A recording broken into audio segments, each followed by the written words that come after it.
Amén, hermanos. Vamos a continuar con el culto. Bienvenidos a todos. Que el Señor les bendiga ricamente. Algunos anuncios muy rápido. Debido al cambio con el tema de los aforos, que nuevamente otra vez nos están exigiendo que bajemos de una forma considerable la asistencia a los cultos, este domingo nos veremos obligados a reducir mucho la asistencia al culto.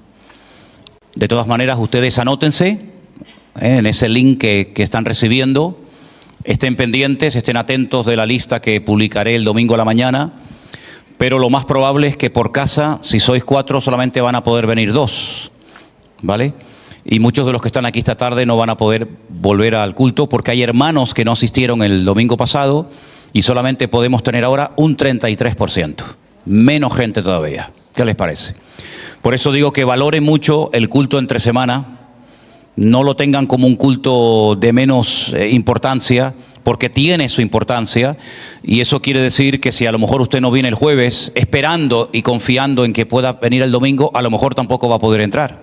Porque me gustaría decirles que el hecho de que usted se anote no necesariamente significa de que vas a poder asistir al culto el domingo, ¿vale? Porque se anota más gente de la que puedan asistir. Entonces, todos los que quieran asistir en principio, más otros nombres que yo tengo en mente de hermanos que no han podido congregarse el domingo pasado, haremos la lista y el domingo por la mañana ustedes verán si les toca, si no les toca, si pueden venir, si no pueden venir, y de momento es lo que hay. Debido al cambio por el tema de los aforos, no solamente los domingos tenemos que reducir considerablemente la asistencia, sino que además también se ve afectado el tema de los bautismos. Y vamos a tener los bautismos el día sábado, pero ¿qué es lo que ocurre? Entre los hermanos de aquí que se iban a bautizar, más todas las visitas que iban a llevar, que eran más de 20 y pico, más los hermanos que se van a bautizar del Puerto de la Cruz, que son 6 o 7, y algunos de ellos pensaban llevar 4, 5 y hasta 6 personas, quiere decir de que no vamos a poder celebrar este sábado los bautismos. Las autoridades han ido por allí y han hecho un recuento y por lo visto no podemos juntar más de 30 personas al aire libre. Y somos muchísimo más de 30 personas, solamente con las visitas que tanto ustedes de aquí como los del puerto querían llevar, pues no cabemos. Entonces no le vas a decir a unos padres que se va a bautizar su hija que no pueden asistir al bautismo de su hija. Y aparte iba a ir la abuela y el primo y la tía y el sobrino. Por lo tanto vamos a posponerlos hasta el mes de abril, porque en principio vamos a estar así 2 semanas, es lo que nos dicen. ¿Vale? En estas 2 semanas, bueno, esperemos que todo cambie y los bautismos, en vez de hacerlos este sábado, los haríamos en el mes de abril. Lo siento mucho, hermanos, pero es lo que toca. Porque si hiciéramos los bautismos con la gente invitada, tanto del puerto como de Santa Cruz, más los hermanos que se van a bautizar, más otros hermanos que tienen que subir para llevar la alabanza y todo esto, pues nos excederíamos del aforo. Y eso significa de que no pueden subir hermanos de Santa Cruz a ese culto especial, ni los hermanos de la iglesia del Puerto de la Cruz tampoco podrían asistir. Entonces no tiene ningún sentido hacer un culto para que nadie pueda venir, no tiene sentido. Entonces no pasa nada, posponemos los bautismos al mes de abril y ya les anunciaremos el día en el que vamos a tener esa actividad. ¿De acuerdo, hermanos? Para que lo tengan presente. Repito, inscríbanse todos los que quieran venir al culto del día domingo, pero después observen la lista al día siguiente porque vamos a tener que reducir a un 33% la asistencia y lógicamente se va a notar muchísimo porque hay muchos hermanos que no vinieron el domingo pasado que están deseando venir y que les tocaría venir, tienen prioridad, por supuesto.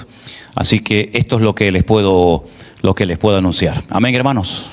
Bueno, yo sé que algunos se quedaron con cara de resignación, pero con más cara de resignación soy yo, que soy el pastor. Imagínense cómo nos sienta a nosotros los pastores tener que decirle a la gente que no puede venir a la iglesia. Cuando llevamos toda la vida invitando a gente para que venga al culto, invitando a vecinos, invitando a amigos, y ahora que está viniendo gente, es que son paradojas que se están dando últimamente, porque antes invitabas y la gente no venía. Ahora no hace falta ni que invites, ahora vienen solos. De hecho, los domingos tenemos gente que vienen de visita, que no se anotan porque son visitas. ¿Y qué le vas a decir a las visitas? Que no entren a la iglesia, con lo que cuesta entrar a un culto, con lo que cuesta entrar a una iglesia. Entonces es una situación muy, muy dura, una situación muy lamentable, pero déjenme que les diga algo. Y me consta, hay muchas iglesias que llevan casi un año cerradas. No digo en España, pero tenemos muchísimos hermanos que nos escriben de muchas partes del mundo que llevan un año sin poder asistir a la iglesia. De hecho, la iglesia de mi suegra, Esperanza en Galicia, pues creo que llevaban, si no recuerdo mal, Moy está por ahí arriba, me lo puede, pues 4 meses, ¿no? ¿Sí o no? 4 meses. La iglesia de mi suegra lleva 4 meses cerrada. Todos los cultos los están haciendo online. Así que damos gracias al Señor de que por lo menos nosotros, un grupito, nos podemos juntar. Imagínense decir, hasta dentro de 4 o 5 meses no nos vemos las caras. Vendríamos súper mayores, canosos, no nos reconoceríamos después de 4 o 5 meses, ¿no? Muy bien. Bueno, hermanos, yo les había anunciado el domingo pasado que hoy va a haber algo especial. ¿Qué es lo que va a haber? Un examen. Pero antes de ese examen me gustaría compartir con ustedes algunos textos bíblicos y hablar de ellos. Primero vamos a ir a Juan, Evangelio según San Juan, por favor, capítulo 5. Evangelio de Juan, capítulo 5. Vamos a leer concretamente el versículo 39.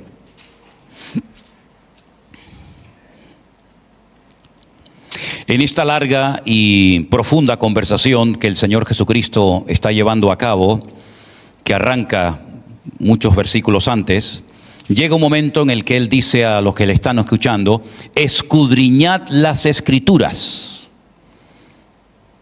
porque a vosotros os parece que en ellas tenéis la vida eterna, y ellas son las que dan testimonio de mí.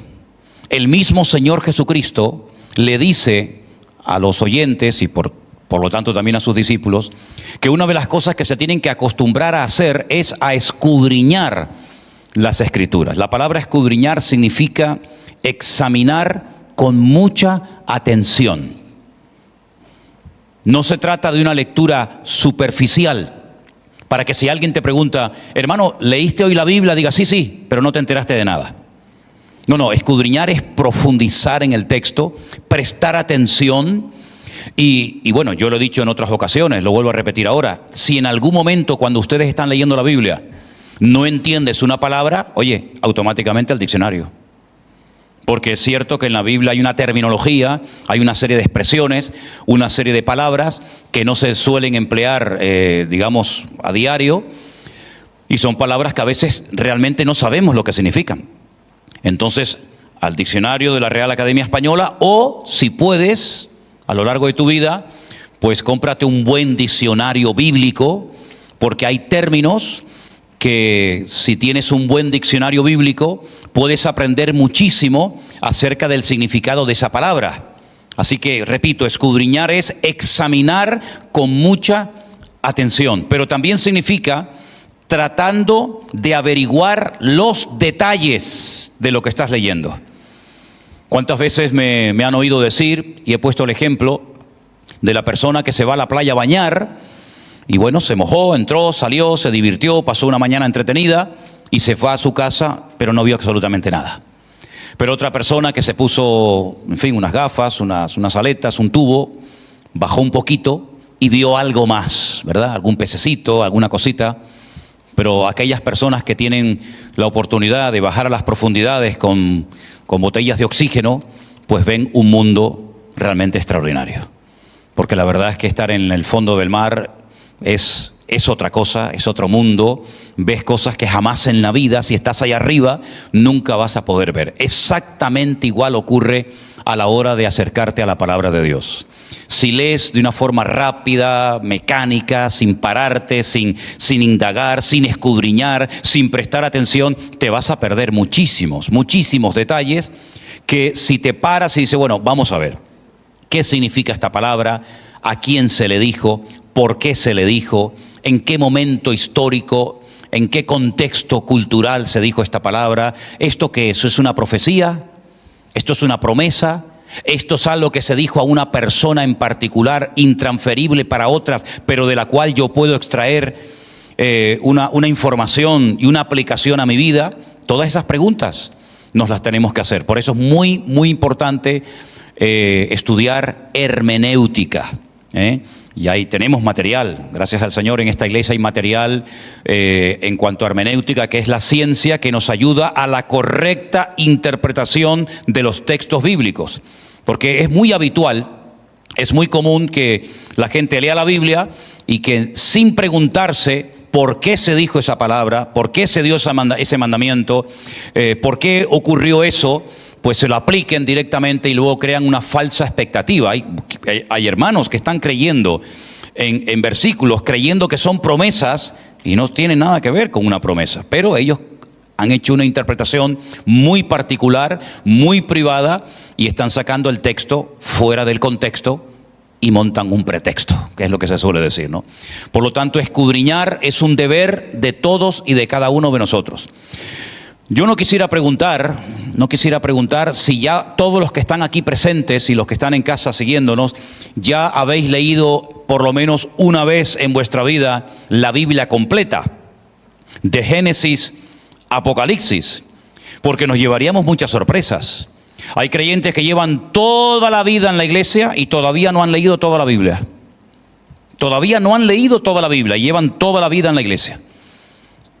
Y yo creo que un deber de todos los cristianos, de todos los hijos de Dios, es conocer todo lo que dice la Biblia, todo lo que dice la palabra de Dios.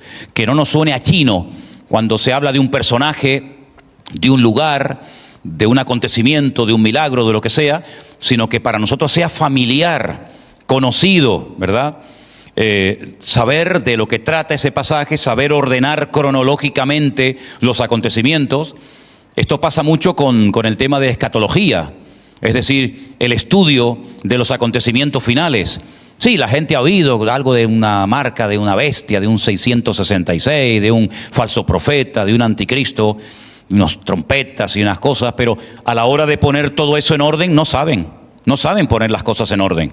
Y entonces, pues, están teniendo una fe un tanto extraña, porque están tratando de poner las piezas del rompecabezas, las piezas del puzzle donde no entran, donde no encajan y no les sale el cuadro, no pueden entender el mensaje, ¿no?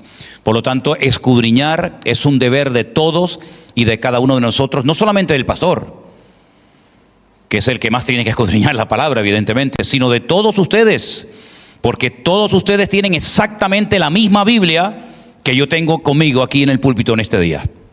Por lo tanto, la información que yo puedo extraer de la Biblia, tú también la puedes sacar. Solamente es cuestión de que te esfuerces, de que estudies, de que no pierdas el tiempo en cosas que no edifican para nada y que conozcas la palabra de tu Dios, que conozcas la palabra de tu Señor, para que de esa manera descubras el corazón de Dios para tu vida. La vida cristiana no es simplemente venir a la iglesia. Yo observo que hay creyentes que su vida cristiana es venir a la iglesia, venir al culto, y está bien venir a la iglesia, está bien venir al culto, pero hay algo más que eso. Hay algo más que venir a la iglesia. No pueden depender única y exclusivamente ustedes de lo que oyen en el púlpito. Ustedes tienen que ser autodidactas, personas que escudriñen la palabra, que la estudien, que indaguen, que le pregunten cosas al texto, ¿verdad? Para de esa manera poder disfrutar de la lectura y aplicarla a tu vida y crecer y madurar en el conocimiento del Señor. Amén, hermanos. Bien. Segunda de Timoteo es otro texto también que es muy conocido, pero que yo quisiera leerlo también en esta tarde, porque es un texto que nos da una información acerca de los efectos que produce la palabra de Dios en el lector, en la persona que se acerca a ella. Lo primero que dice el versículo de segunda de Timoteo 3:16 es que toda la escritura es inspirada por Dios. Toda, absolutamente toda la palabra de Dios ha sido inspirada, influenciada, dirigida por el Espíritu Santo. Saben que la Biblia no la escribió un solo hombre, sino casi 40 personas. Esto es una cosa única e irrepetible en la historia. No hay ningún libro que lo hayan escrito 40 personas. La Biblia sí. La Biblia la escribieron más de 40 personas en tiempos diferentes, en idiomas diferentes, ¿verdad? Y eso es un milagro en sí mismo. Bueno, pues toda esa palabra, toda la escritura que tenemos, desde el Génesis hasta el amén del Apocalipsis, ha sido inspirado por Dios. Pero esa palabra, esas escrituras son útiles para enseñarnos a nosotros. Es que hay muchas cosas que tenemos que aprender cada día, ¿sí o no?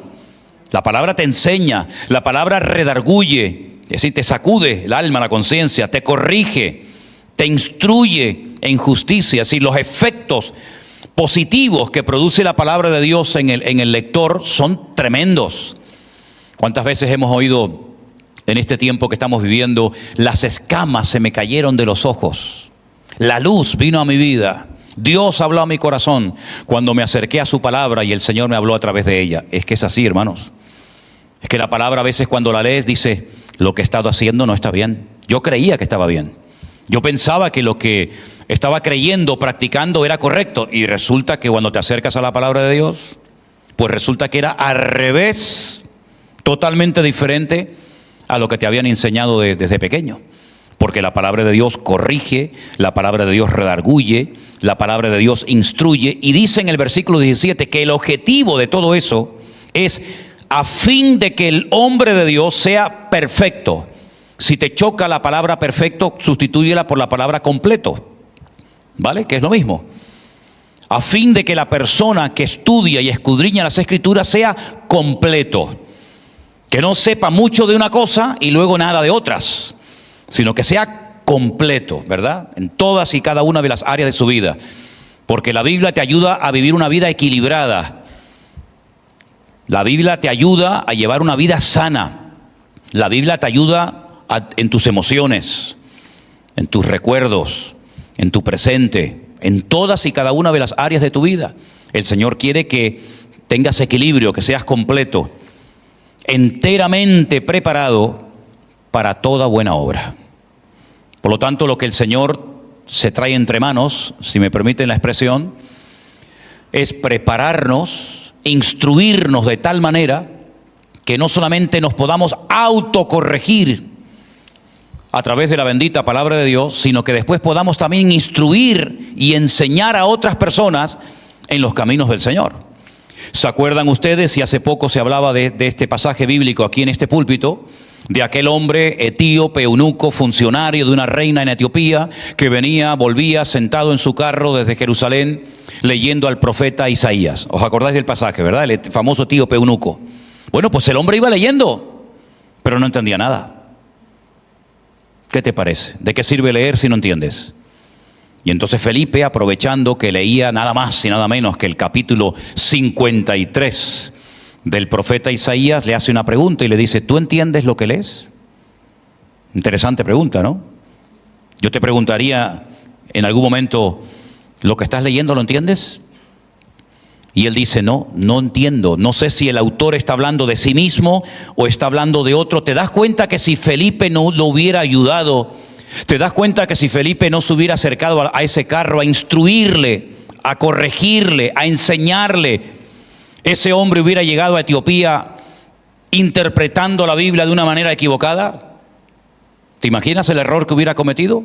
¿Qué le hubiera dicho a la reina Candace, como así se llamaba, la reina de Etiopía? Oye, mira, he traído un pergamino del profeta Isaías y estoy leyendo un pasaje que significa esto, esto y esto. Y resulta que era todo lo contrario a lo que él está explicando. ¿Cuántas veces ocurre eso, hermanos? ¿Cuántas veces ocurre que una persona cree que lo que estoy haciendo es correcto y resulta que es abominación ante los ojos de Dios? Entonces Felipe se sienta en el carro y le explica: no, mira, esto tiene que ver con esto, con el Mesías, con su sufrimiento, con su resurrección, con su vida. Bueno, lo entendió tan claro, que él mismo sale de él pedir ser bautizado. Felipe no le dijo: oye, ¿qué opinas sobre este tema? Sino que salió del etíope: aquí hay agua, ¿qué impide que yo sea bautizado? Y Felipe le dijo: no hay ningún impedimento siempre y cuando creas correctamente en el Señor Jesucristo, que te acabo de hablar de Él y de presentártelo. Y le dijo: creo totalmente. Creo que el Señor Jesucristo es el Mesías, tenía claras las ideas, ya no tenía dudas, ya sabía de quién hablaba el profeta Isaías en el capítulo 53, y entonces automáticamente se bautiza y sigue su camino y dice que nunca más se volvieron a encontrar. Bueno, pues eso es lo que el Señor quiere con todos y cada uno de nosotros, que no solamente tú aprendas, tú corrijas tu rumbo y tu destino, sino que en un momento determinado, cuando te encuentres con alguna persona que quiere agradar a Dios o que tiene dudas o tiene interrogantes en su vida, tú le puedes decir, no, perdona, eso no es así. No, eso no es así. La Biblia dice esto y esto y esto, y lo dice en Mateo, lo dice en Lucas, lo dice en Jeremías, y lo dice en Daniel, y lo dice en Apocalipsis, y entonces tú ya puedes compartir la enseñanza con otras personas, porque de eso se trata, que no solamente tú tengas la bendición y el conocimiento en tu vida, sino que también sepas cómo compartir ese conocimiento, que ese es el gran problema de muchos creyentes, que algunos dicen que saben mucho, pero a la hora de explicarlo, no saben cómo explicarlo. Y ahí entra el pedirle al Señor sabiduría, para que lo que has aprendido lo puedas compartir y el Señor te use para instruir a personas, y en un momento determinado, si es su voluntad también, llevarlo a los pies de Cristo y que conozca a Cristo como tú le has conocido hasta el día de hoy. Amén, hermanos. Pues muy bien. Entonces se me ocurrió el otro día el hacerles un examen a los que están aquí, de tal manera que yo no necesito saber si tú sabes mucho o poco de la Biblia, porque te puedo asegurar que más o menos a estas alturas de mi vida yo sé cómo te veo. Yo sé cómo veo al rebaño, a las ovejas, ¿vale? Escuchándote, observándote, cómo opinas, cómo oras, cómo te mueves, te puedo asegurar que más o menos me hago una idea de cómo vas, de cómo estás, ¿vale? Pero este examen, lógicamente, no es para avergonzar ni para humillar a nadie, porque es algo personal, ¿sí? Pero es para que tú te demuestres a ti mismo. Es como las pruebas, ¿no? Las pruebas no son para saber para el Señor saber si le amas, si no le amas, si vas a obedecer. Ya el Señor lo sabe. Es para que tú te pruebes a ti mismo, ¿no? Entonces he hecho un cuestionario que los que están en casa, quiero decirles que lo pueden descargar ahora mismo en PDF en nuestro canal de Facebook y en nuestro canal de YouTube. Usted lo puede descargar y lo puede rellenar en su propia casa, para que lo haga y se demuestre a sí mismo cuánto cree usted saber de la Biblia. Entonces, aquí tengo los test, los exámenes. Son muy fáciles de responder. Usted lee una pregunta y tiene 3 posibles respuestas: A, B o C. Usted marca, usted subraya la que cree conveniente, y al final, o durante lo vamos haciendo todos juntos, pues comprobamos si la respuesta ha sido correcta o no ha sido correcta, ¿de acuerdo? Yo le voy a pedir a un par de hermanos que me ayuden a repartir estos folios. Nuestro hermano Carlos, Rafael, son tan amables. Creo que va a llegar para todos, por lo tanto, si vemos que no llega, lo que podemos hacer es, por familia o por matrimonio, ¿vale?, compartir uno. Vamos a poner, mientras van repartiendo, por favor, nadie se copie, porque sería una tontería, ¿no? El copiarse. No, se ríen. Ajá, mira. Prohibido copiarse. ¿Se acuerdan el cartel que hicimos en pleno confinamiento? ¿Qué decía aquel cartel? Prohibido quejarse. Ahora tienen que hacer uno que diga prohibido copiarse. Prohibido copiarse. Es personal. De hecho, arriba aparece nombre, para que usted ponga su nombre, ¿vale?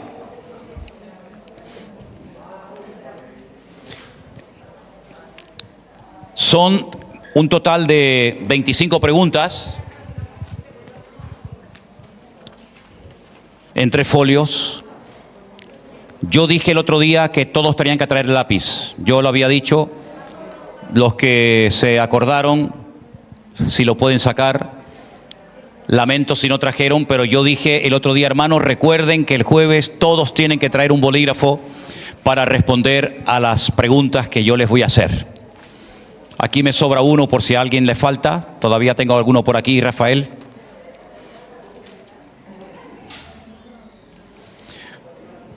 Me gustaría que guardáramos todo silencio, por favor. Estamos en pleno culto. Y la primera pregunta, me sobró uno, ¿sí? La primera pregunta la tenemos en la pantalla. ¿A alguien le falta?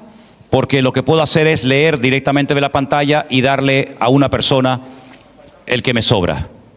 Anderson, por favor, si me puedes repartir, allí hay una hermana que le falta uno. Ahí está. Vale, perfecto. Si alguien no tiene, levante su mano. Repito a los que están en casa, por favor, hermanos, hermanas, este cuestionario, esta especie de examen personal, lo pueden descargar en PDF en nuestro canal de Facebook y en nuestro canal de YouTube, para que usted también desde su propia casa pueda hacer este examen y disfrutar de este momento especial. No hace falta que hablen los unos con los otros porque es personal. De hecho, si se pueden separar, mejor que mejor. Sí, ustedes dos. Eso, sí. Gracias. Bueno, no te separes mucho porque es personal, ¿eh? ¿Vale? Es personal.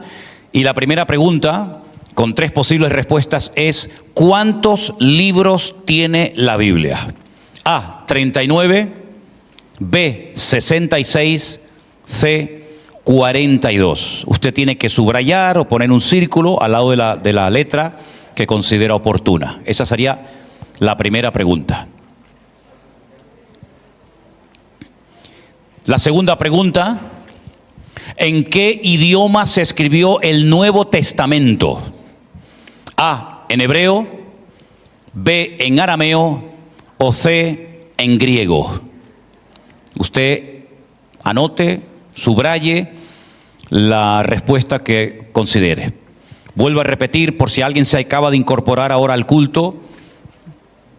En Facebook y en YouTube, Centro Evangélico Vida Nueva, usted puede descargarse ahora mismo en PDF este examen, este test personal que estamos realizando esta tarde aquí en nuestra iglesia en Santa Cruz de Tenerife. Tercera pregunta: ¿cómo se llamaba la esposa de Isaac? A, Raquel, B, Rebeca, C, Esther. La esposa de Isaac. Creo que es la cuarta pregunta, ¿verdad? ¿Cuarta? No, ahora voy a la cuarta. Cuarta pregunta: ¿cuántas tribus formaban el reino del norte? ¿Cuántas tribus formaban el reino del norte? No lo confunda con el reino del sur. A, 12, B, 24, C, 25.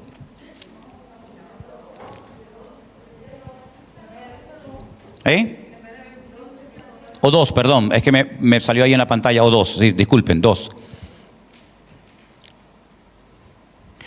La siguiente pregunta: ¿cómo se llamaban los hijos de Noé? Es que no estoy viendo toda la pregunta en la pantalla, me la está poniendo demasiado grande y no veo toda la pregunta.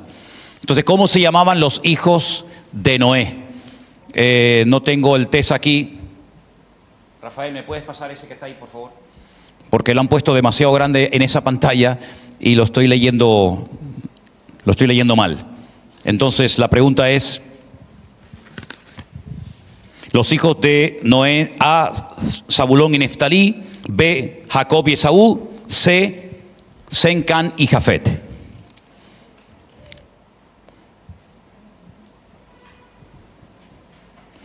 La pregunta número 6: ¿cómo se llamaba el segundo rey de Israel? No el primero, no el tercero, no el cuarto, el segundo.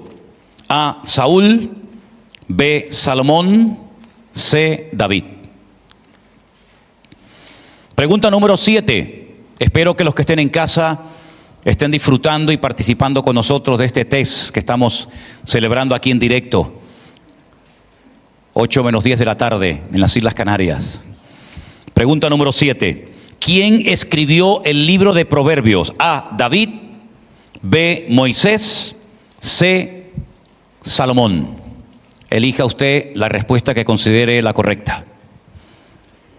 Pregunta número 8. ¿Quién fue la madre de Booz? A, Sara, B, Ruth, C, Rahab. Pregunta número 9. ¿Qué profeta fue enviado a Nínive para predicar? A, Jonás, B, Jeremías, C, Ezequiel. Pregunta número 10. ¿A qué profeta le cortaron la cabeza? A, Isaías, B, Malaquías, C, Juan el Bautista. No respondan en alta voz, por favor, es personal, ¿vale? Ok, siguiente pregunta, número 11. ¿Quién escribió el libro de los Hechos? A, Pablo, B, Lucas, C, Pedro. ¿Quién piensa usted que lo escribió? Anote la respuesta correcta. Pregunta número 12. ¿Cuántos años estuvieron cautivos en Babilonia? A, 70, B, 400, C, 12. Fíjese bien antes de responder, Pregunta número 13. ¿Cómo se llamaba la madre de Juan el Bautista? A, María, B, Raquel, C, Elizabeth. Pregunta número 14. ¿Quién escribió el libro del Apocalipsis? A, Juan, B, Lucas, C, el apóstol Pablo. Anote usted, subraye la respuesta que considere correcta. Pregunta número 15. ¿Cómo murió Esteban?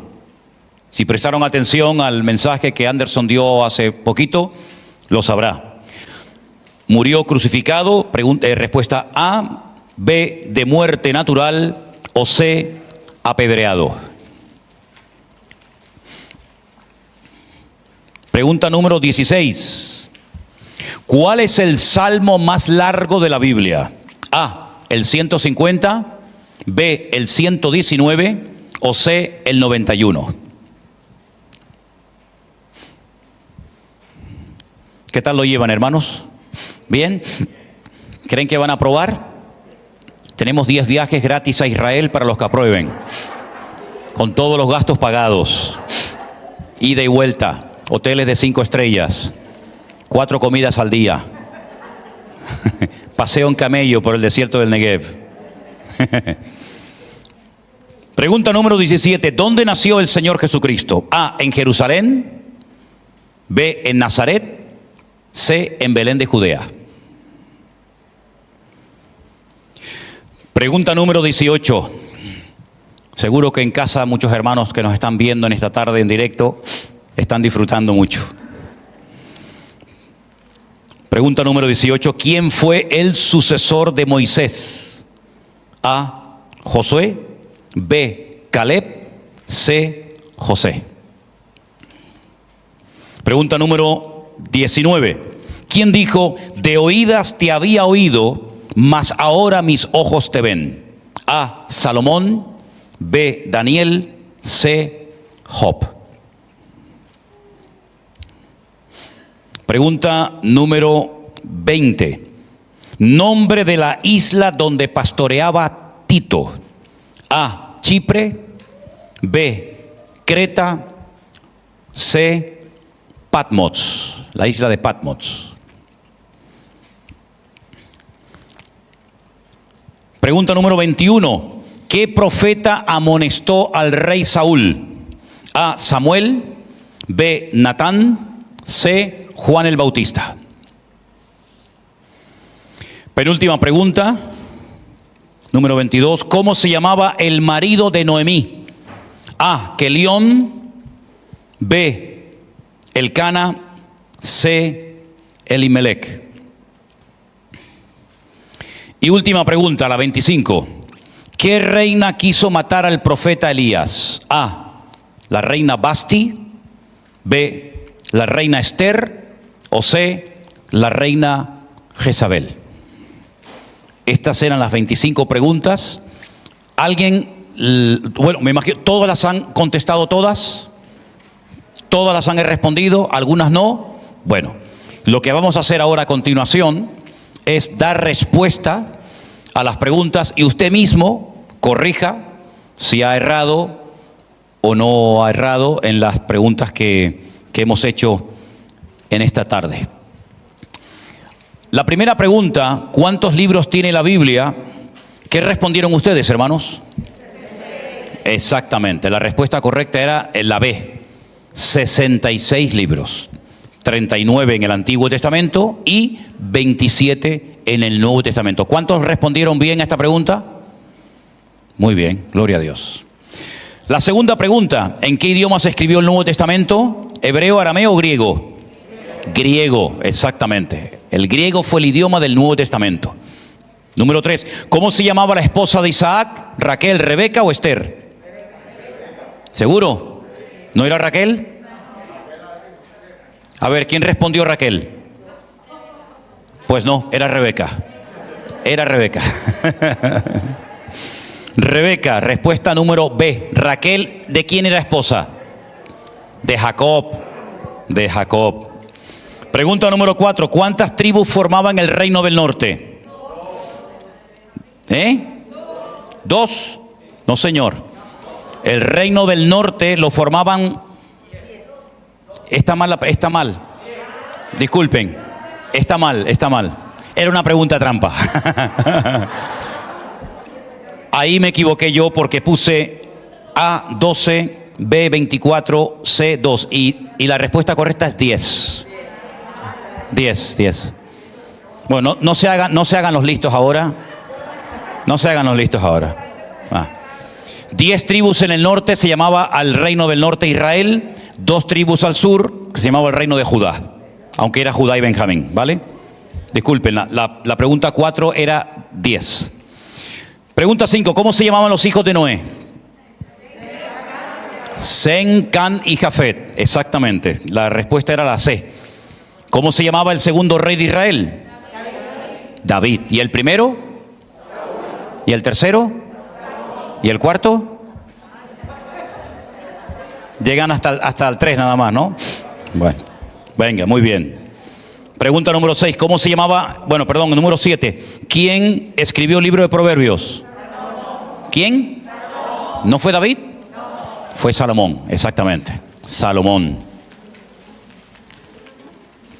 Vamos a tener que después hablar con los de iluminación. ¿Me oyen arriba, sí? Vamos a tener que hablar con los de iluminación porque aquí en el púlpito no se ve nada. Ahí estoy a oscuras completamente.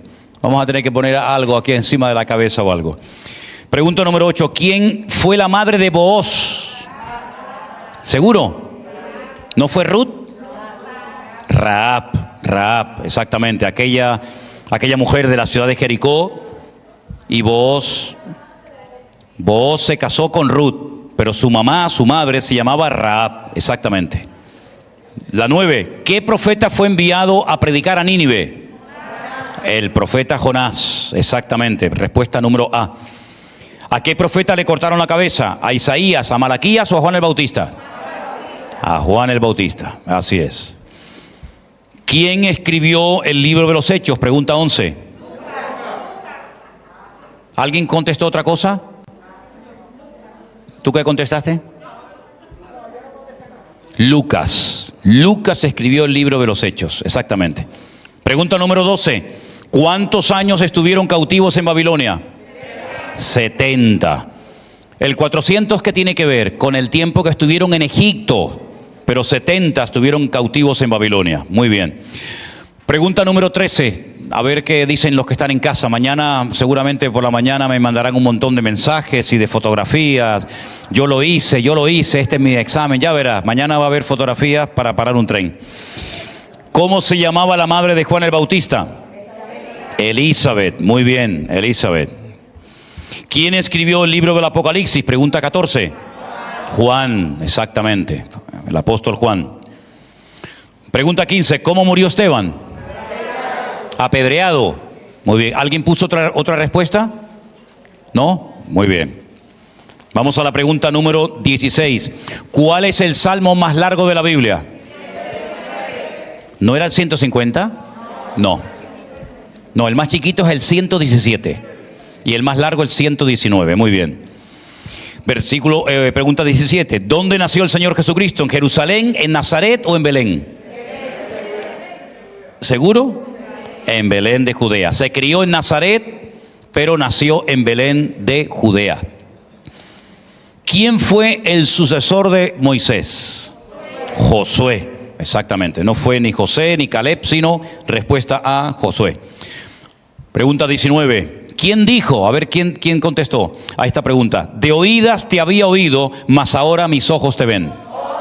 Job, exactamente. Al final del libro, en el último capítulo, allí aparece esta hermosa frase. De oídas te había oído, Señor, mas ahora mis ojos te ven. Pregunta número 20.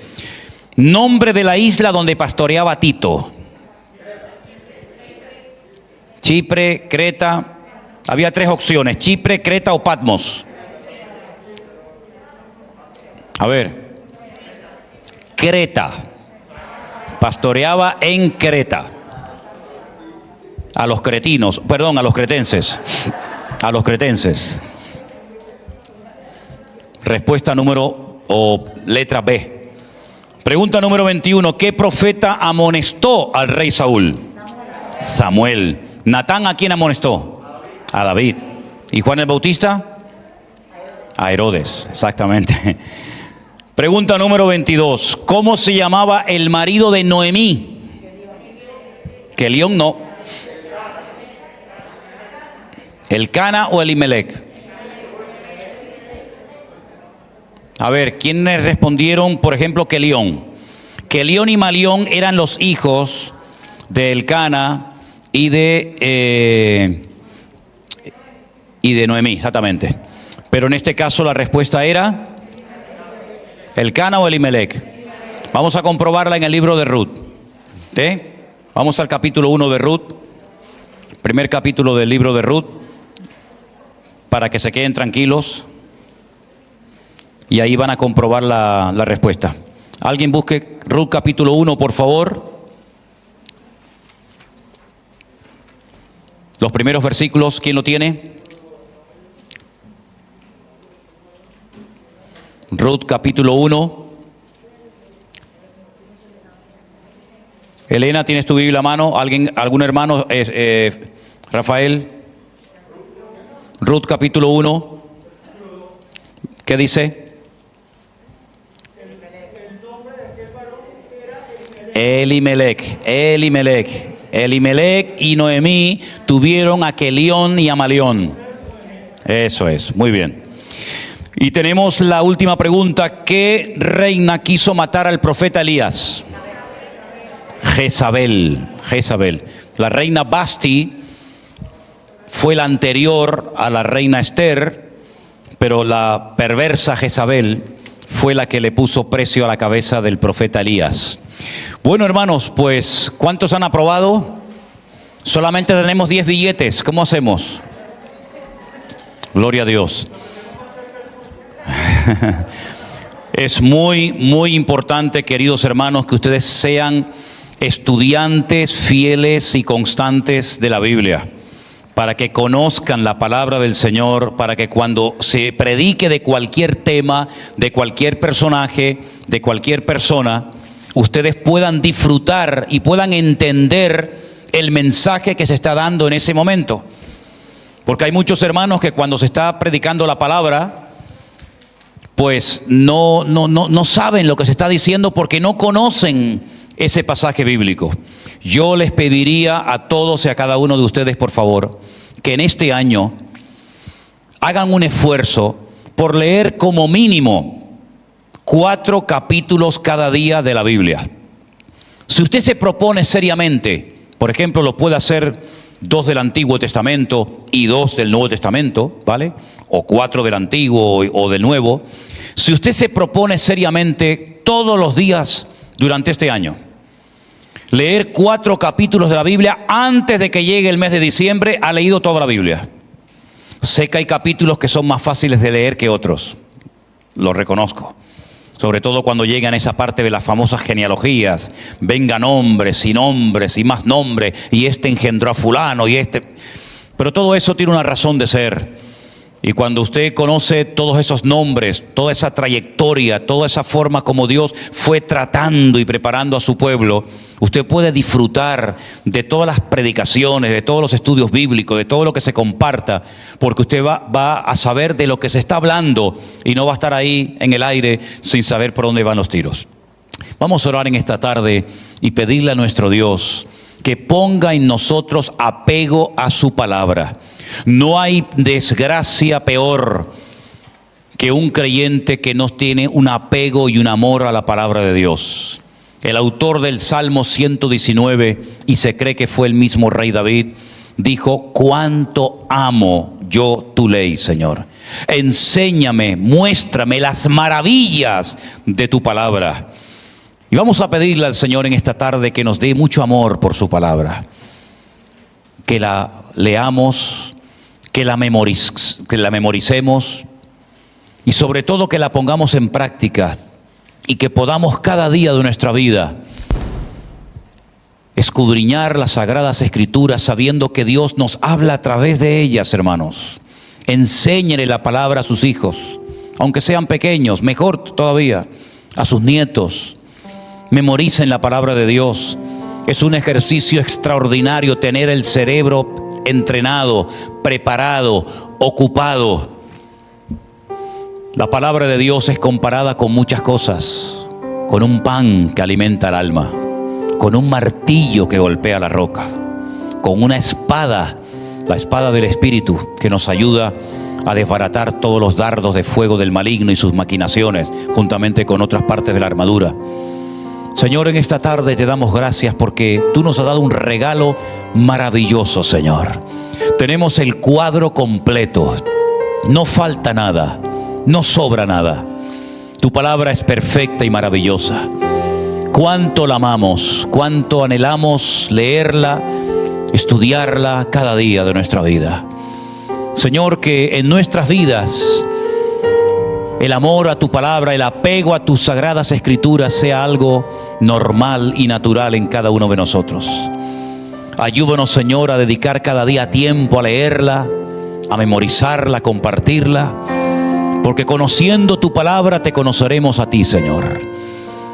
Y te damos gracias porque tu palabra es viva, es eficaz, y tú mismo dijiste de ella que el cielo y la tierra pasarán, pero tu palabra siempre, por la eternidad, permanecerá. Gracias por los hombres que se esforzaron para que tu palabra nos llegara intacta a nuestras manos. Gracias por los hombres que dieron su vida en este país y en otros, para que la palabra de Dios llegara a todos los rincones de la tierra y a través de ella pudiéramos conocer la verdad, verdad que nos hace libres. Señor, en esta tarde te damos gracias por este tiempo que hemos podido pasar y pedimos, Señor, que sigas obrando en nuestras vidas a través de tu hermosa y preciosa palabra, en el bendito nombre de Cristo Jesús. Amén. Todo está en las manos del Señor, pero yo lo único que digo es que nosotros no podemos depender de los hombres, sino depender solamente del Señor. Hay gente que pone la confianza en los gobiernos. Bueno, ahora ya verás que estos que entran van a arreglar todo lo que el otro no arregló y ya verás que no sé qué. Mire, hermano, ¿qué quiere que le diga? Nuestra confianza está en el Señor. La Biblia llama bienaventurado al hombre que pone su confianza en el Señor. Estamos viendo que el único que no falla y el único que es fiel y el único que sabe hacer bien las cosas es nuestro Dios. Los hombres ahí están que se pelean, que se van, que entran, que sí, que te apoyo, que no te apoyo, que me abstengo, que no sé qué, que no sé cuánto. Y uno ve en lo natural, yo siempre cuántas veces lo he dicho, uno ve en lo natural el reflejo de cómo están las vidas de esa gente. Espiritualmente están destrozados. La inmensa mayoría de los que están ahí tratando de ponerse de acuerdo para hacer algo a favor de este país, la inmensa mayoría son ateos. Y lo han dicho. No, que no creen en Dios, que son ateos, que Dios es una cosa para la familia, pero que eso no tiene nada que ver. Y así vas. Si el hombre buscara a Dios, si todos esos que no saben lo que hacer dijeran, vamos a ver, Rajoy, el del PSOE, el Coleta, el otro y el otro, dijera, vamos a ver, vamos a hacer 3 días de oración y ayuno a nivel nacional. Y tú ves a todos los políticos en el Congreso, 3 días en la Moncloa sin salir, orando, leyendo la Biblia y buscando del Señor, humillándose delante de Dios. Qué diferente sería todo, ¿eh? Madre mía, cuántas bendiciones y cosas hermosas podrían salir de un encuentro así, pero no lo van a hacer, no lo van a hacer, ¿verdad? Entonces dice la Biblia que son ciegos que intentan guiar a otros ciegos, y dice la Biblia que si 2 ciegos se juntan, Los dos van a caer en el mismo hoyo porque los dos están ciegos, ¿eh? Así que buscamos a Dios, confiamos en el Señor, en su promesa y en su palabra, y todo lo que los hombres tengan que arreglar, que lo arreglen ellos, pero nuestra confianza está en el Señor. Amén, hermanos, bendito sea Dios. Sabemos que el año pasado pasó algo tremendo, miles y miles de personas mayores, ya jubiladas, que tenían sus ahorros de toda la vida ahí metidos en el banco ya para retirarse y tener una jubilación tranquila. Resulta que desapareció el dinero y se esfumaron todos los sueños y la tranquilidad, la falsa tranquilidad que produce el dinero, porque no cabe la menor duda de que cuando uno tiene dinero y te sobra, pues en un momento determinado pues puedes tener una tranquilidad, ¿no? Decir, oye, pues tengo un dinerito y tal, y qué mal se pasa y qué mal cuando una persona ha ahorrado toda su vida y de repente los hombres se quedan con todos tus ahorros. Pero ahí hay una lección de que donde tenemos que hacernos tesoros es en el reino de Dios, porque los tesoros de la tierra se fuman, los tesoros de la tierra se volatilizan, son como neblina, hoy los tiene y mañana no los tiene. ¿Cuántas personas en este país hace 3, 4, 5 años atrás tenían trabajo, coches, casas, viajaban, compraban y no sé qué, y hoy en día están arruinados? No es que no tengan dinero, es que están arruinados con a veces hasta miles y millones de euros de deuda. Y uno dice, al final resulta que los que tenían tanto están peor que los que toda la vida hemos dependido el día a día del Señor. Porque yo he hablado con gente que ha tenido mucho dinero y están deprimidos, amargados, escondidos, en fin, lo han perdido todo. Y cuando uno ha estado arriba y de repente te lo quitan todo, no sabe adaptarse después a una vida, digamos, a una vida normal. En estos días estaba leyendo un libro, o uno de los libros que estoy leyendo, y en uno de ellos decía que en los tiempos de la Biblia, ya lo dije una vez, en los tiempos de la Biblia se vivía el día a día. Eso ya hoy en día prácticamente no existe. En algunos países sí, pero aquí, por ejemplo, la gente quiere tener, digamos, el mes arregladito, ¿no? Tengo para pagar el mes de la hipoteca o el mes del alquiler, ya están tranquilos. Y tengo el mes solucionado. Y en la Biblia no se vivía así. En la Biblia se vivía el día a día. Basta a cada día su propio afán, su propio mal. Y el pan nuestro de cada día. Así se vivía en el tiempo de la Biblia. Entonces, si nosotros dependemos día a día del Señor, no vamos a estar agobiados, porque mira, se dice, yo es que faltan todavía 20 días para terminar el mes. Pero no lo mires así, vive el día a día y el Señor te va a sorprender y te va a proveer el alimento, la comida, lo que sea necesario para el día a día. Y también leía en ese libro algo que me llamó mucho la atención. Yo no digo que tengamos que volver a eso, pero dicen que en los tiempos de la Biblia la gente comía 2 veces al día. Y yo digo, qué curioso, ¿no?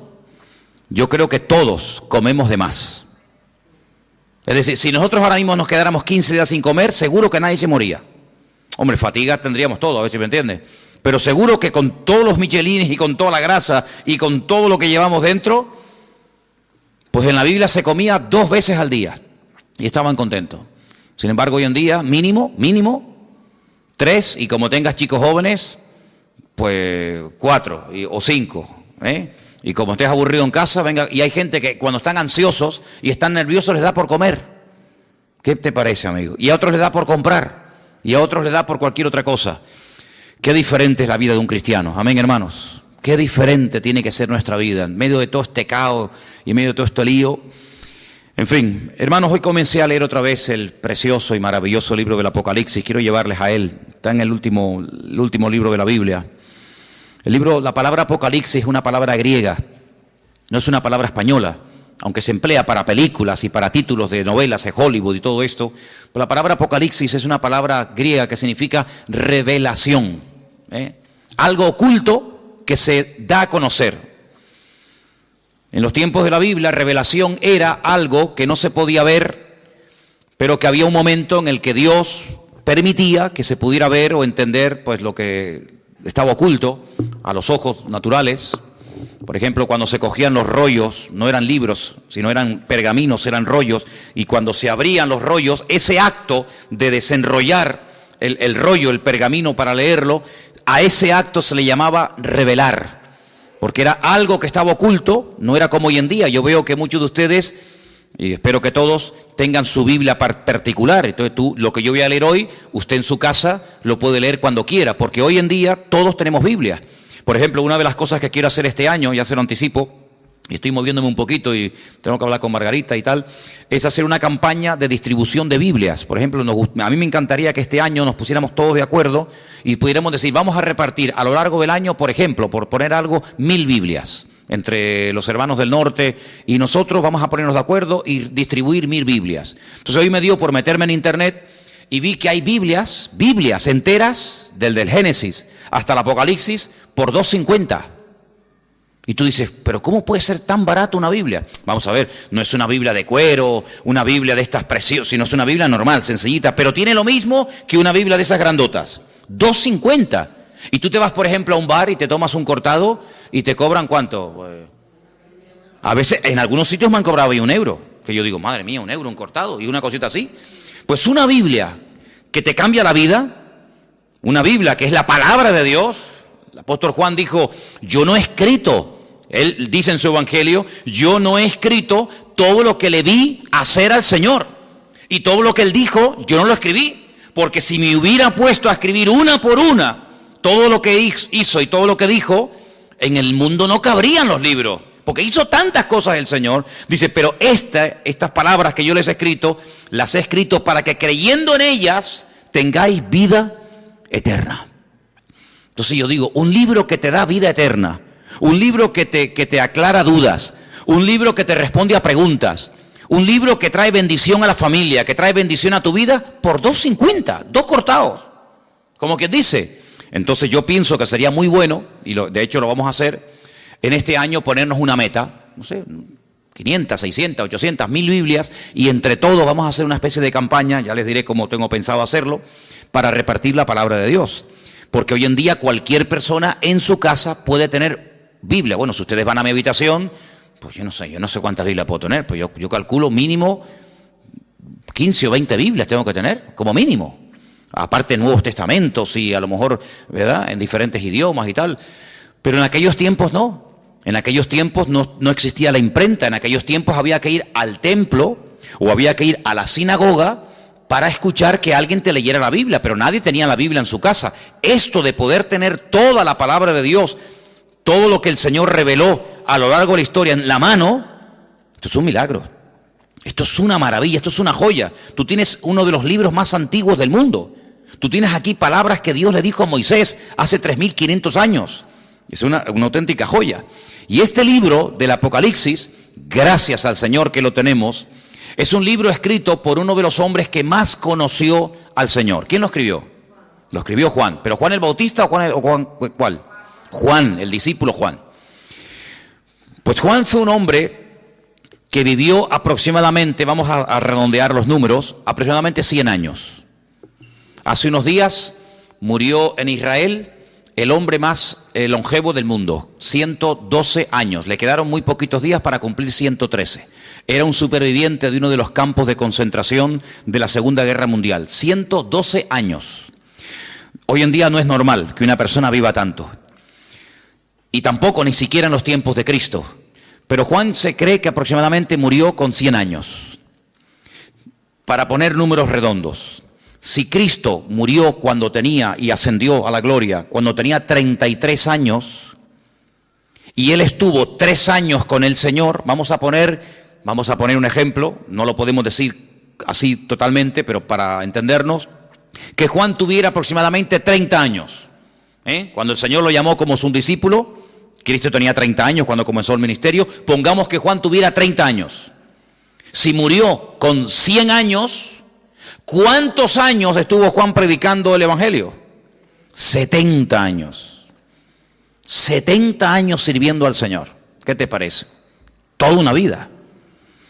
Cuando él escribe el Evangelio, es un Evangelio muy profundo. Yo no sé si ustedes se acuerdan, yo estuve dando unas clases, unas lecciones sobre el Evangelio de Juan, y hay cosas que Juan dice que no las dice nadie.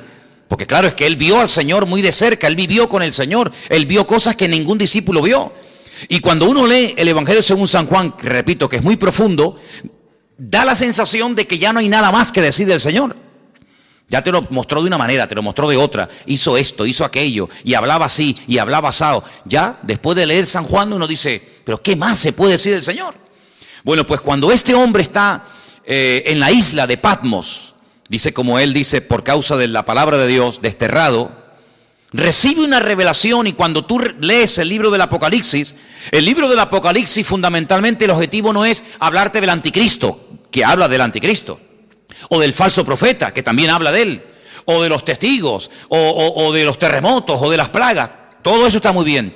El objetivo, el protagonista del Apocalipsis no es el anticristo, es el Señor Jesucristo. Y Juan presenta y nos cuenta cosas de Jesucristo que si no hubiéramos leído nunca, si no tuviéramos en nuestras Biblias el libro del Apocalipsis, nunca sabríamos del Señor. Porque el libro del Apocalipsis contiene una información que no está en ninguna parte de la Biblia. Por eso es un libro fundamental. Y no solamente es un libro importante, sino es un libro necesario. Yo siempre lo he dicho, y ustedes lo saben, que los creyentes hoy en día tienen que leer y estudiar más que nunca el libro del Apocalipsis.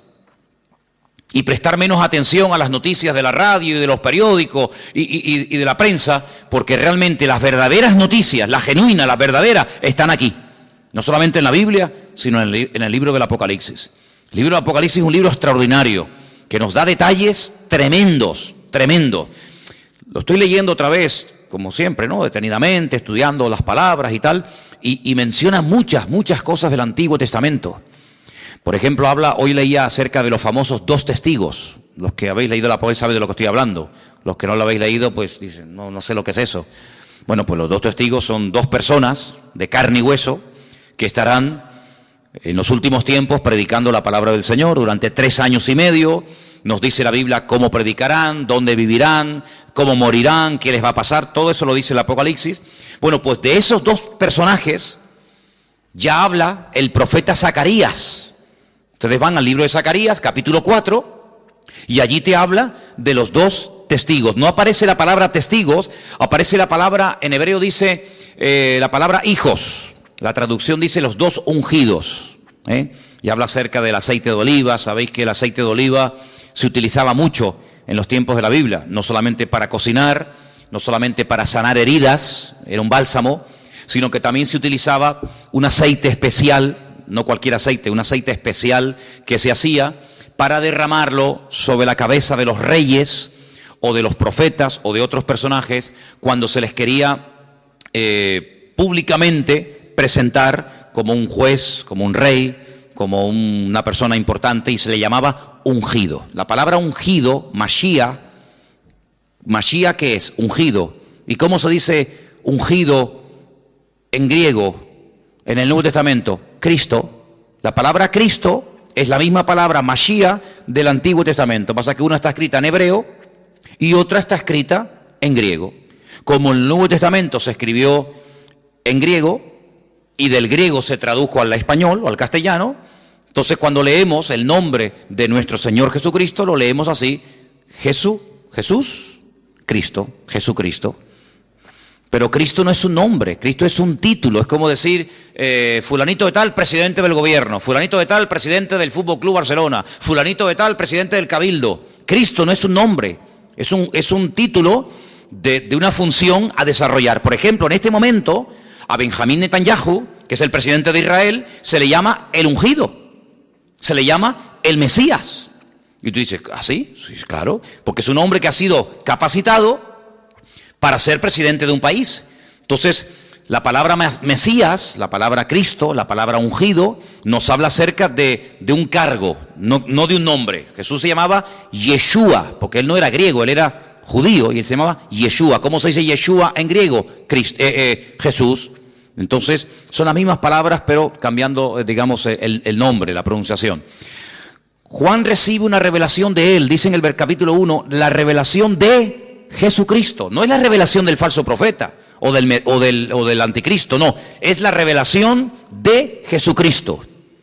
Si quieres conocer mucho de Cristo, tienes que leer los evangelios, Mateo, Marcos, Lucas y Juan, pero también el Apocalipsis.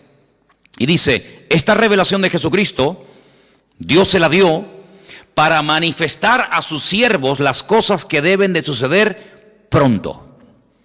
y la declaró enviándola por medio de su ángel a su siervo Juan. Juan, cuando escribió este libro, dice que lo que él estaba escribiendo iba a suceder pronto. ¿Y cuándo escribió Juan este libro? En el siglo I. Y en el siglo I, cuando él está escribiendo, dice: lo que yo estoy escribiendo ahora, prepárense que esto se va a producir pronto.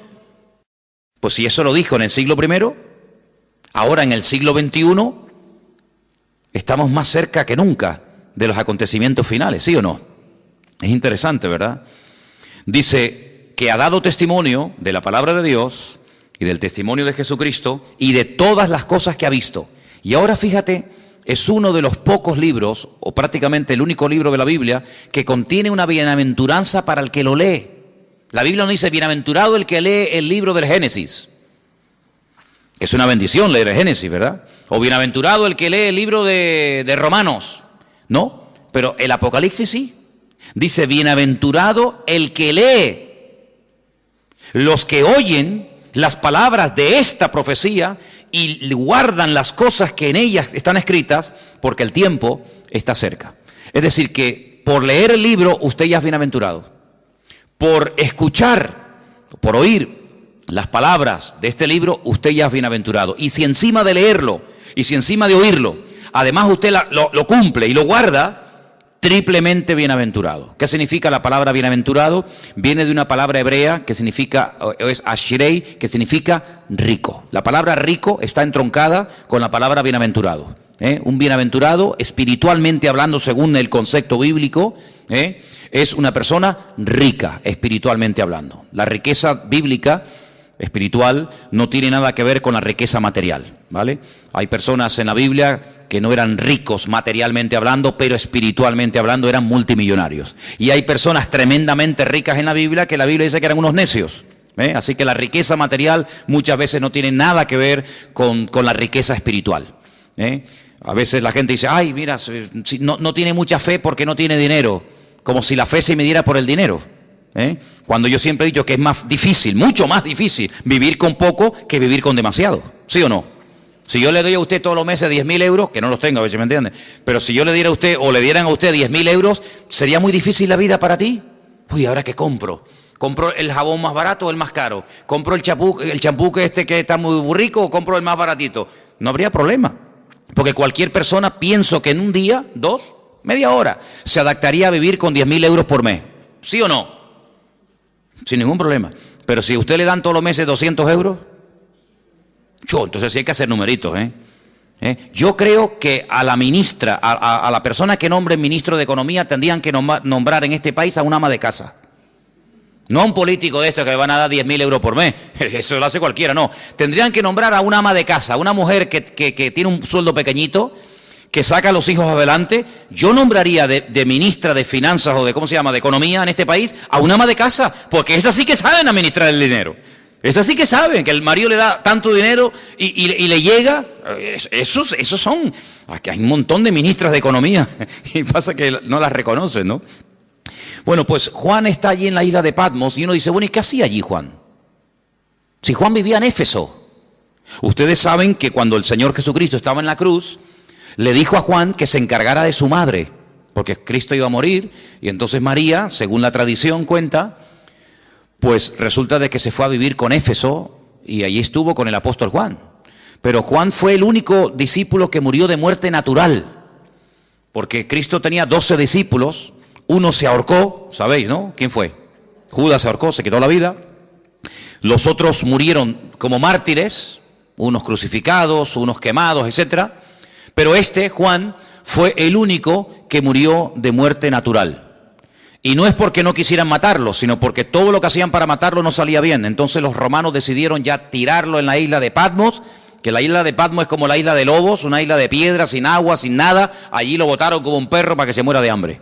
Dice que había unas canteras que mandaban a los presos a trabajos forzados y al que mandaban a Patmos de allí no volvía. Es como el que mandaban, yo que sé, antiguamente a las Guayanas, los franceses y toda aquella cosa, ¿no? Sin embargo, fue allí donde el Señor se le presentó y donde el Señor le dio un mensaje para todas las congregaciones de Asia Menor. ¿Asia Menor qué es en la Biblia? Cuando se dice de Asia Menor era Turquía. Turquía, hermano. Ese país que está medio en Asia, medio en Europa. Un país que tiene más de 90 y pico millones de habitantes. Un país musulmán. Allí en Turquía era donde estaban las famosas 7 iglesias del Apocalipsis. Éfeso, Esmirna, Pérgamo, Tiatira, la Odisea, Sardis. Entonces vamos a leer en el versículo 4, porque dice: Juan, a las 7 iglesias que están en Asia, gracia y paz a vosotros, del que es, del que era y del que ha de venir, y de los 7 espíritus que están delante de su trono, y de Jesucristo, testigo fiel, primogénito de los muertos, el soberano de los reyes de la tierra, al que nos amó y nos lavó de nuestros pecados con su sangre, y nos hizo reyes y sacerdotes para Dios su Padre. A Él sea la gloria e imperio por los siglos de los siglos. Amén. He aquí que viene con las nubes. ¿Quién? El Señor. Viene otra vez, viene otra vez. Pero algunos dirán, pero no vino ya. Sí, ya vino, pero vino a morir. Vino como cordero sufriente. Vino para derramar su sangre por los pecadores. Pero ahora viene otra vez, pero no en relación con el pecado. Viene como rey triunfante, viene a establecer su reino sobre la tierra. Y dice que en esta ocasión todo ojo le verá. Oye, esto es tremendo, ¿eh? ¿Qué significa todo ojo le verá? Que todo ojo le verá. Que todo el mundo le va a ver cuando venga. En la primera venida no todo el mundo lo vio. Muchos no se enteraron. Por ejemplo, los judíos que vivían en Roma, cuando nació el Señor Jesucristo en Israel, no sabían que había nacido el Mesías. ¿Cómo se enteraron? Por los predicadores, por los misioneros, por los apóstoles, por los discípulos que iban a una sinagoga en Roma, en Corinto, en Éfeso, en donde fuera, y decían: venimos a decirles que nuestro Mesías, del cual habló Isaías, Jeremías, Daniel, etcétera, etcétera, ha nacido. No me digas. Sí, ha nacido. Claro, no había radio, no había internet, no había televisión, no había nada. ¿Cómo se enteraba la gente? A través de los predicadores. Ahora se dan cuenta ustedes lo importante que era predicar. Por eso dice Pablo: ¿y cómo van a creer si no hay nadie quien les predique? No había Biblias, no había emisoras cristianas, no había radio, no había nada. Entonces, qué importante era que los hombres fueran por todas las naciones diciendo que ha venido, que ha nacido, y no me diga, y mira, y sanó a los enfermos, y resucitó a los muertos, y murió en la cruz, y resucitó al tercer día. Y claro, para ellos era una gloria. Pero en esta ocasión no va a haber esa ignorancia, sino que en esta ocasión dice la Biblia categóricamente: todo ojo le verá. Todo el mundo, cuando el Señor venga por segunda vez, todo el mundo se va a enterar. Nadie va a decir en Tacoronte: ¿quién vino? ¿Quién? Ah, pues yo no. Todo el mundo lo va a saber. Todas las islas, todos los continentes, todas las ciudades, todas las televisiones del mundo, todas las radios, todos los periódicos, todo el mundo, los 7.000 millones de habitantes que hay en el planeta Tierra en este momento, todo el mundo sabrá que el Señor Jesucristo vino. Pero no solamente los que estén presentes en ese momento, sino dice: y los que le traspasaron. ¿Cómo que los que le traspasaron? Sí. Los que le traspasaron ya están muertos. ¿Sí o no? Los romanos que le clavaron aquellos clavos en el pie y en la mano y le traspasaron el costado y le pusieron la corona de espina, ¿cómo lo van a ver si ya murieron? Pues no te das cuenta de que la Biblia a veces te habla de un mensaje superficialmente, pero indirectamente, sin mencionar la palabra. Si los que le traspasaron le van a volver a ver, te está dando a entender la Biblia que se producirá una resurrección de los muertos. Porque si no, ¿cómo le van a ver si están muertos? Entonces no te menciona la palabra resurrección, pero dice: cuando venga todo ojo le verá, también le verán los que le traspasaron, y dice: todos los linajes de la tierra harán lamentación por él. Y Juan dice: sí, amén, estoy de acuerdo, perfectamente, es así. ¿Te das cuenta? La palabra amén, cuando tú pones la palabra, por ejemplo, si buscas la palabra en hebreo fe, la palabra que se emplea para fe, generalmente la palabra emuná. Emuná es fe en hebreo. Se puede traducir como fe o también como confianza, pero generalmente es fe. La palabra emuná, dentro de la palabra está la palabra amén. Si tú, en hebreo, hay algo muy bonito, y es que dentro de una palabra hay 1, 2 o 3 palabras. Incluso a veces de una palabra, no de todas, cuidado, pero a veces hay palabras en hebreo que de una palabra puedes sacar 750 palabras diferentes. Y usted dice: ¿cómo? De una palabra combinando las palabras, por ejemplo, poniendo la P aquí, la H allí, la M por acá, la L por allá, de una misma palabra, siendo combinaciones, pueden sacar hasta 750 términos diferentes. Entonces la palabra amén está dentro, tú la ves, tú ves la palabra emuná en hebreo y ves que pone dentro amén. Porque cuando decimos amén, cuando nosotros los creyentes decimos amén, que es un acróstico, pues estamos diciendo que tengo fe en afirmar lo que esa persona está diciendo. Cuando yo digo, hermano, el Señor Jesucristo vendrá, amén. Cuando usted dice amén, está diciendo de una forma resumida, tengo fe en lo que tú estás diciendo y lo firmo. Tengo fe de que el Señor volverá otra vez. Pero para no decir, tengo fe en que el Señor volverá otra vez, usted dice simplemente, amén. Y diciendo amén, usted afirma como que usted está de acuerdo con la afirmación que se acaba de decir. Por eso digo muchas veces, no diga amén a todo lo que se oye. Porque cuando usted dice amén a todo, quiere decir que está de acuerdo con todo lo que se está diciendo. Así que piénselo bien. Así que el Señor dice, yo soy el alfa y la omega. Yo me imagino que todos lo sabrán, pero cuando leía esta mañana el Apocalipsis en la versión hebrea, no dice evidentemente el alfa y el omega, porque el alfa y la omega es la primera y la última letra del alfabeto griego, ¿vale? En nuestro idioma sería la A y la Z. Yo soy la A y la Z. En hebreo yo soy la Aleph y yo soy la Taf, ¿vale? El principio y el fin, dice el Señor, el que es, el que era y el que ha de venir, el Todopoderoso, ¿vale? El Todopoderoso, el eterno Dios. El nombre de Dios lo hemos explicado 1.000.000 de veces. El nombre de Dios es un nombre que no tiene vocales. Es un nombre que solamente tiene consonantes. Son Yod, Hei, Bat, Hei. A menos que usted le ponga vocales a esas letras, no se pueden pronunciar, porque ¿cómo vamos a pronunciar una palabra si no tiene vocales? Se une la consonante con la vocal y entonces creamos las sílabas y las palabras. Entonces el nombre de Dios es un nombre aparentemente impronunciable porque cuando se escribió originalmente no tenía vocales. Pero si usted ve cómo se escribe el verbo ser y el nombre propio de Dios, que son esas famosas 4 letras que se llama el famoso tetragramatón, dentro del nombre de Dios usted puede ver que está escrito el verbo ser. ¿Por qué? Porque Dios es la existencia. Dios es el que da existencia. Él no depende de nada ni de nadie para existir. Nosotros sí. Si nuestros padres nos hubieran conocido y de esa relación no hubiéramos nacido nosotros, ¿de dónde hubiéramos salido? De ninguna parte.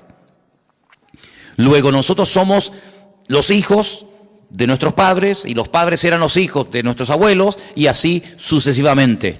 Pero si llegamos a Dios, y la pregunta que yo me hacía antes de aceptar al Señor, que ya lógicamente la tengo clarísima, pero en aquel tiempo me torturaba, era una tortura terrible, ¿de dónde salió Dios? ¿Quién lo creó? ¿Quién lo hizo? Porque en nuestra mente humana todo sale de algo. Este púlpito no apareció aquí, pum, y apareció, sino que este púlpito alguien lo tuvo que hacer. Luego cada vez que vemos algo, nos habla de que hay un diseño y alguien que lo ha hecho, ¿sí o no? Todo lo que vemos, dice, bueno, este púlpito lo hizo alguien y le dio esta altura y le dio estas medidas. El púlpito no decidió ser de esta forma, podía ser semicircular, podía ser más alargado, más ancho, más alto. Hubo alguien que dijo, no, lo voy a hacer así. Bueno, pues ese alguien lo formó y ese alguien lo diseñó. Y todo lo que vemos a nuestro alrededor, la silla en la que usted está sentado, alguien la diseñó, alguien la hizo. Todo lo que vemos a nuestro alrededor. Pero cuando hablamos de conceptos diferentes a los conceptos, digamos, naturales, y uno llega nada más y nada menos que hablar del Creador, la pregunta ¿quién hizo a Dios? No es una pregunta sabia, no es una pregunta coherente. ¿Por qué? Porque a Dios no lo ha hecho, a Dios no lo ha creado nadie. Porque si lo hubiera creado o lo hubiera parido o lo hubiera hecho alguien, la pregunta es ¿y a ese alguien quién lo hizo? Y volvemos para atrás y hay un momento que se para y decimos, pero bueno, es que Dios es eterno y ahí ya nos perdemos. ¿Por qué? Porque en nuestro concepto limitado y finito, la eternidad es algo que se nos escapa de la mente. porque vemos que la vida se pasa volando, porque vemos que todo se mide siempre por minutos, por segundos, por días, por años, por siglos, por milenios, por décadas, y todo lo medimos, ¿verdad? Uy, qué grande está el niño, uy, qué pequeñito, acaba de nacer. ¿De cuánto tiempo estás embarazada? De 8 meses, pues le falta 1, ¿verdad? Y todo siempre lo queremos clasificar y todo lo queremos medir, pero esas medidas con Dios no sirven, porque Dios no salió de ninguna parte, sino que todo salió de Él, porque todo fue creado por Él y para Él. Y cuando nada existía, Él ya existía, porque Él es la existencia en sí mismo. Y dice la Biblia que todo subsiste, si todo se mantiene en su debido orden y nada se va de sitio y todo funciona como tiene que funcionar, porque hay un diseñador y porque hay un creador que diariamente da la orden de que el sol salga por el este y se oculte por el oeste. Pero bueno, eso era antes. No, eso era antes, eso era hoy y eso será siempre. El sol siempre sale por el este y se oculta por el oeste. Pero esa ley, ¿quién la dio? ¿Quién decidió que el sol saliera siempre por el mismo lado y se ocultara por el mismo lado? El creador del sol. El creador del sol. ¿Y quién es el que hace que la Tierra siempre gire en la misma dirección? Y que no diga un día, oye, voy a girar ahora en otra dirección. Todos los planetas giran en las direcciones de las agujas del reloj menos uno. Todos los planetas giran así. Pero hay uno que Dios dice, no, tú al revés, y gira al revés. ¿Quién decide eso? ¿Quién hace que hay unas flores que sean rojas, otras amarillas? ¿Quién hace todo eso? El que las diseñó, el que las creó. No es así por casualidad, sino que hay un diseñador y hay un creador, y ese Dios es la existencia misma, y por eso en su nombre propio, pues lleva la existencia, el verbo ser. Ahora, ese nombre, cuando leemos, por ejemplo, algunas Biblias sale la palabra Jehová. En otras Biblias sale la palabra Adonai, o Señor. En otras Biblias aparece la palabra Yahvé, ¿no? Muy bien, todo eso está muy bien. Pero el verdadero nombre propio de Dios no tiene vocales, pero se le tuvo que poner vocales para poder pronunciarlo, ¿os dais cuenta? Y ahora, ese Dios creador, ese Dios diseñador, que es uno, Dios es uno, dice la Biblia, ese Dios amó tanto al mundo que dice que salió de él su Hijo unigénito, que al mismo tiempo su Hijo es el mismo. Y uno dice, pero ¿cómo puede haber? Porque si salió el Hijo del Padre, está el Hijo y está el Padre. Pero vamos a ver, ustedes no sois, ¿cuántos sois padres aquí?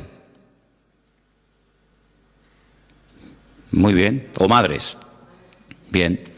Pero usted es madre y usted es hija al mismo tiempo. ¿Sí o no? Lo que pasa es que a donde yo voy, por ejemplo, cuando voy a la casa de mi madre, allí soy hijo. Pero cuando estoy aquí soy padre. Y cuando estoy en mi casa soy marido. Y cuando estoy aquí soy pastor. Y tantas cosas al mismo tiempo, sí, no pasa nada. No tengo que dejar de ser hijo para ser padre. Puedo ser hijo y padre al mismo tiempo. Y abuelo y bisabuelo. Abuelo por el camino que llevamos. Pero bueno, se puede ser muchas cosas al mismo tiempo, ¿sí o no? Pues Dios no tiene ese problema. Dios no tiene ese problema. Entonces, su Hijo viene al mundo en forma humana.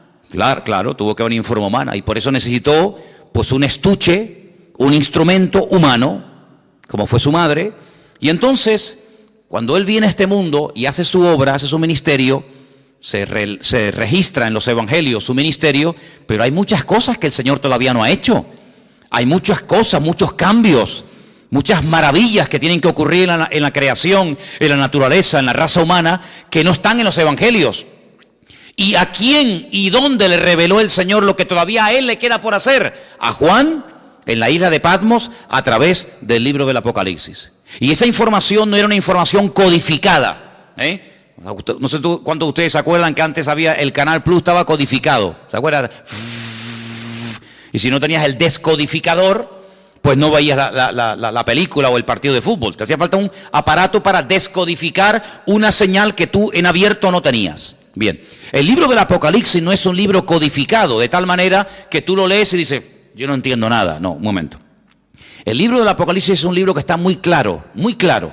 El problema es que el lenguaje que Juan utiliza no es un lenguaje popular, no es un lenguaje que usamos cotidianamente, es un lenguaje alegórico, es un lenguaje de animales, de números y de colores, que si usted no está familiarizado con eso, usted no se va a enterar evidentemente de nada. Pero no porque el Apocalipsis sea el libro más difícil de la Biblia, No, no, el Apocalipsis no es el libro más difícil de la Biblia. Yo le puedo asegurar que hay otros libros de la Biblia que son más difíciles y más complicados que el Apocalipsis.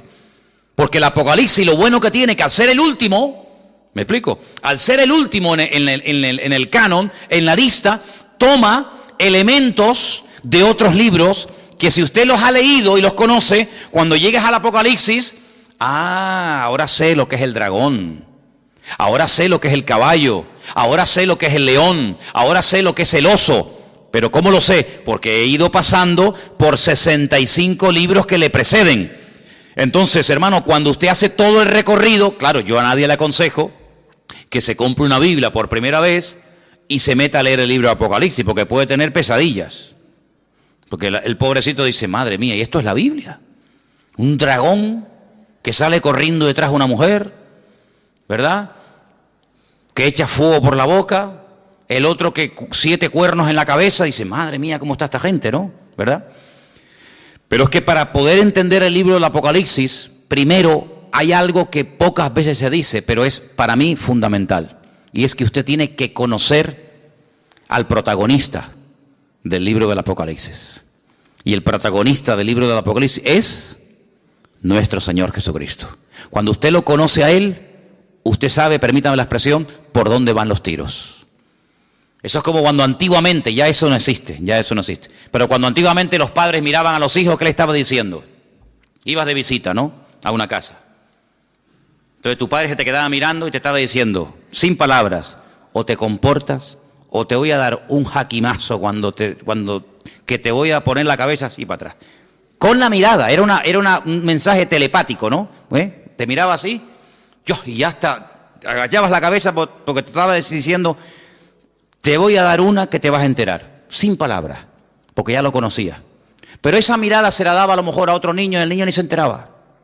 Cuando tú conoces a tu marido, tú sabes cuándo está enfadado y cuándo está de buen humor. Por eso hay mujeres que dicen, ahora no le digas nada, espera mañana.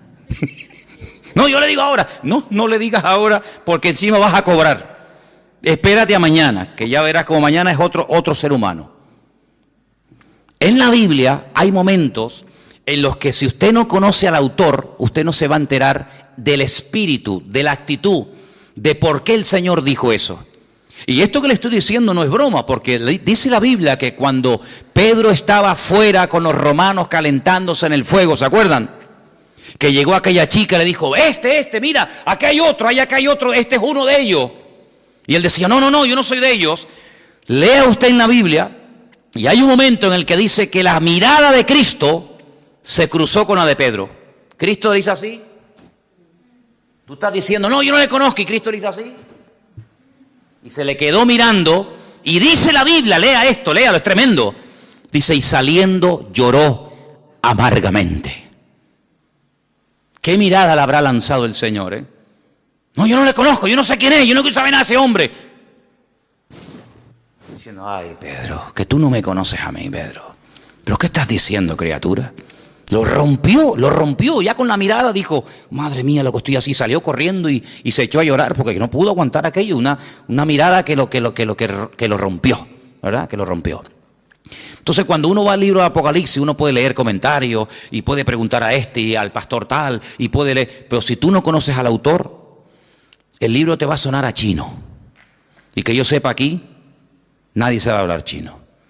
Pero cuando tú conoces al autor, tú captas y lo ves al Señor por todas partes. Porque te vuelvo a repetir, el objetivo del Apocalipsis no es levantar y el protagonista, el anticristo, el falso. No. El protagonista del libro del Apocalipsis es el Señor Jesucristo. Y todo lo que pasa, todo lo que ocurre, las tragedias, los terremotos, las catástrofes, las guerras y esto y aquello, todo siempre apunta a un objetivo, y es que el hombre reconozca que el Señor Jesucristo viene pronto. Te habla de una manera, te habla de otra forma, te habla por aquí, te habla por allá, para que el hombre entre en razón y para que el hombre entienda que no puede hacer con su vida lo que le da la gana, para que el hombre entienda que no es dueño de sus actos. Cuando nosotros creemos que somos dueños de nuestros actos, nos estamos proclamando como si fuéramos dioses. Yo hago lo que me da la gana. A mí nadie me tiene que decir nada. Es como si tú fueras Dios, porque a Dios nadie le tiene que decir nada. Pero cuando tú actúas así, estás actuando como si tú fueras Dios. A mí nadie me tiene que decir nada. Pero ¿cómo que nadie nos tiene que decir nada? Claro que nos tienen que decir muchas cosas.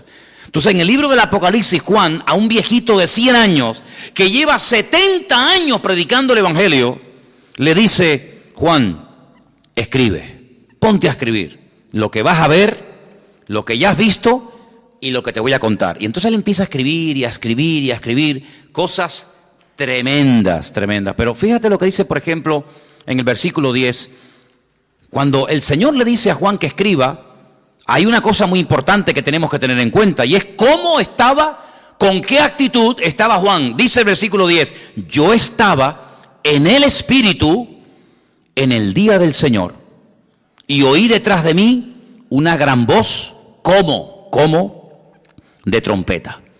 Juan no estaba despistado, Juan no estaba quejándose, Juan no estaba con una mala actitud, sino Juan dice que estaba en el Espíritu.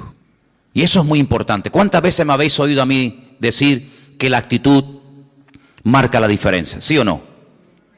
Es muy importante. Estar centrado, estar pendiente. No, mira, ahora no me hables, que ahora estoy pendiente de la palabra. No, ahora no quiero saber nada. El móvil, ¿para qué quiero yo un móvil ahora? No me hace falta el móvil para nada. Ahora me está hablando el Señor, estoy con su palabra. Él estaba en el Espíritu. ¿Tenía motivos para quejarse? Hombre, humanamente hablando, sí. 100 años aquí botado como un perro, sin agua, sin comida, sin hermanos, sin iglesia, sin amigos, sin nada. Y mira cómo me has tratado, y mira no sé qué, y te he servido para qué. No le dio lugar a eso. Él estaba en el Espíritu. Si el Señor ha permitido que yo esté en la isla de Patmos, no es un castigo, es una bendición, porque al fin y al cabo vemos que no fue un castigo, sino que fue un tiempo maravilloso, porque para poder escribir todo esto, hermano, y para poder ver todas estas visiones, uno no podía estar viviendo en una gran ciudad con ruidos, con coches, con no sé qué, con no sé cuánto, sino uno tenía que estar en un sitio tranquilo, sin que nadie te moleste. ¿Y qué mejor sitio? ¿Qué mejor sitio que la isla de Patmos, donde tienes tiempo para pensar, para orar, para meditar? Y aquí, sin que nadie te moleste, aquí te voy a dar la revelación más grande que jamás ningún ser humano ha tenido en esta vida. Luego vemos que el famoso refrán, que no hay mal que por bien no venga, se cumple perfectamente en la vida de Juan. Hace muchos años yo leí un libro de un pastor que tuvo un accidente y se le partió una pierna y estuvo un buen tiempo en cama, escayolado, sin poder moverse. Y los primeros días de ese accidente él comenzó a quejarse: Señor, ¿y por qué? Tenía que predicar en esta iglesia, me habían invitado a viajar a no sé qué sitio, me habían invitado a no sé qué, y ahora no puedo tal. Y empezó a quejarse hasta que pasaron los días y le dijo: Señor, si tú has permitido que yo esté aquí parado sin hacer nada, ¿qué propósito tienes tú, Señor? Y ese hombre escribió un libro con su testimonio, con sus experiencias, y cuenta él que fue un libro que bendijo a muchísimas personas. Un libro que fue de muchísima bendición, sus testimonios, las experiencias que había tenido con el Señor, las pruebas por las cuales había pasado y lo que había aprendido en el Señor. Y dice: yo conseguí más bendición y logré bendecir más a la gente con aquel libro que con 1000 predicaciones. Viaja por aquí, viaja por allá, entra por aquí, entra por allá. Y él entendió que el Señor lo paró, ¿sabes? Él entendió que el Señor permitió aquel accidente para que durante un tiempito tranquilo pudiera escribir un libro que después sería de tremenda bendición para muchísima gente que lo leyó. Entonces hay momentos en la vida que nos puede pasar algo que decimos: ¿y por qué? ¿Y por qué, Señor? ¿Y por qué tal? ¿Y por qué esto? ¿Y por qué el marido? ¿Y por qué el niño? ¿Y por qué no me dieron el trabajo que me habían prometido? ¿Y por qué no sé qué? ¿Por qué? ¿Y por qué? ¿Y por qué? Y hace muchos años, yo era recién convertido, vino a Las Palmas a predicar una señora que dice ella, en aquellos años, que era la capellana de una de las cárceles más peligrosas de los Estados Unidos, la cárcel de Sing Sing. Y esta mujer empezó a predicar, y yo te puedo asegurar que no todo, pero por lo menos la mitad del mensaje me lo aprendí de memoria. Y todavía lo tengo aquí. Y ella empezó diciendo: hay una pregunta que si nosotros nos la hacemos podemos volvernos locos. Y es una pregunta, y la pregunta es ¿por qué? Y sobre esa pregunta ella basó su mensaje. Y a mí se me quedó tan grabado aquello. Y ella hablaba acerca de lo peligroso que es cuando nos pasa algo en la vida, entrar a pelearnos con Dios. ¿Y por qué no sé qué? ¿Y por qué no sé cuándo? ¿Y por qué? Yo creo que nosotros ahora que hemos ya comenzado un poquito a levantar vuelo y a entender y a conocer un poquito más al Señor, vamos a cambiar la pregunta. Vamos a dejar el por qué. ¿Por qué? Dios lo sabe. Vamos a preguntarle otra pregunta al Señor. Vamos a hacerle esta pregunta: ¿para qué? El por qué no me interesa. Porque si yo soy cristiano, mi vida está en las manos del Señor, y el Señor ha permitido esta situación, Él sabrá por qué la ha permitido. Los que amamos a Dios, ¿qué dice? Todo ayuda para bien. Luego, el por qué no me interesa. Mi Dios sabe lo que hace conmigo, pero ¿para qué has permitido esta situación? Entonces, cuando comenzamos a indagar y a orar y diligentemente le preguntamos ¿para qué?, el Señor nos va a dar muchas respuestas. ¿Para qué me has traído a Patmos? ¿Para morirme de hambre? No te vas a morir, porque ¿quién te trajo a Patmos? ¿Los romanos o lo permití yo? ¿No se acuerdan ustedes un día en la cárcel en Israel que estaba Pablo? Y dice la Biblia que el Señor se le presentó y le dijo: Pablo, escucha bien, tú has dado testimonio de mí aquí en este país. En todo Israel te conocen, todas las sinagogas del país te han oído. Eres un rabino famoso. Eres uno de los mejores discípulos de un tal Gamaliel, hijo de Gilel, uno de los mejores rabinos de toda la historia. Pero ahora es tiempo de que salgas de tu tierra y te vayas a Roma. Y quiero que allí en Roma prediques mi palabra. Pero si estoy preso y tú me dices que me vaya a Roma, ¿cómo me voy a ir si no me van a dejar salir? Estoy encadenado. Pero Pablo, escucha una cosa, tú eres ciudadano romano, no te olvides. Y mañana cuando te saquen y te hagan el juicio, cuando te vayan a interrogar, tú vas a decir que tú como ciudadano romano, tú tienes el derecho que no todo el mundo tiene de apelar al César. Es decir, yo quiero que me juzgue, que mi juez sea el mismísimo César. Tú lo puedes pedir porque tú eres ciudadano romano. Entonces cuando él sale de la cárcel por la mañana, lo van a interrogar. Un momentito, quiero decir algo. ¿Qué quiere decir usted? Yo apelo al César. Quiero que el César sea mi juez. Claro, este que es un juez inferior dice, pues entonces si usted ha apelado al César, no te preocupes que usted irá al César. Llévenselo. Lo montan en un barco. ¿Quién? Los romanos. Y lo llevan a Roma. No fue por el camino y porque me llevan a Roma. No, porque el Señor quiere llevarme a Roma, pero como yo no estoy libre ahora, que me puedo comprar el pasaje, ir a donde quiera, pero le doy la vuelta a la tortilla. Y en vez de utilizar mi libertad, uso mi, entre comillas, encarcelamiento, pero ahora ellos me van a pagar el pasaje. No me voy a pagar ni el pasaje.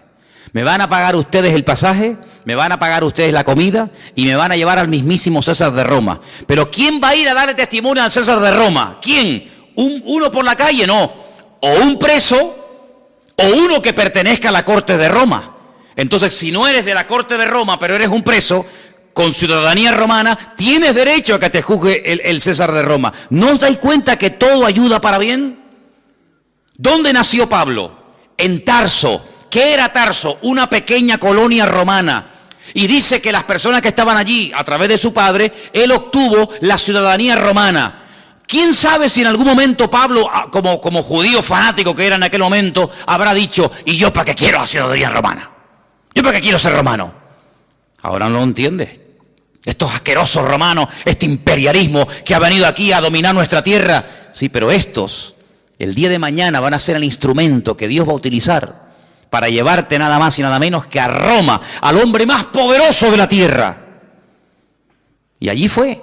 Entonces no nos damos cuenta de que la vida es como un gran puzzle, como un gran rompecabezas, donde tú miras para atrás y dices, ahora entiendo aquello y esto y lo otro, y por qué se conoció y por qué pasó esto. Y entonces si tú te dejas llevar por el Señor, te vas a dar cuenta de que Juan lo llevaron los romanos, pero porque en el fondo el Señor quería que Juan estuviera en la isla de Patmos y allí tranquilito, sin que nadie te moleste, vas a recibir la revelación más grande que jamás has recibido en tu vida. Pero escucha bien esto, hermano, porque vamos terminando, para no alargarme demasiado.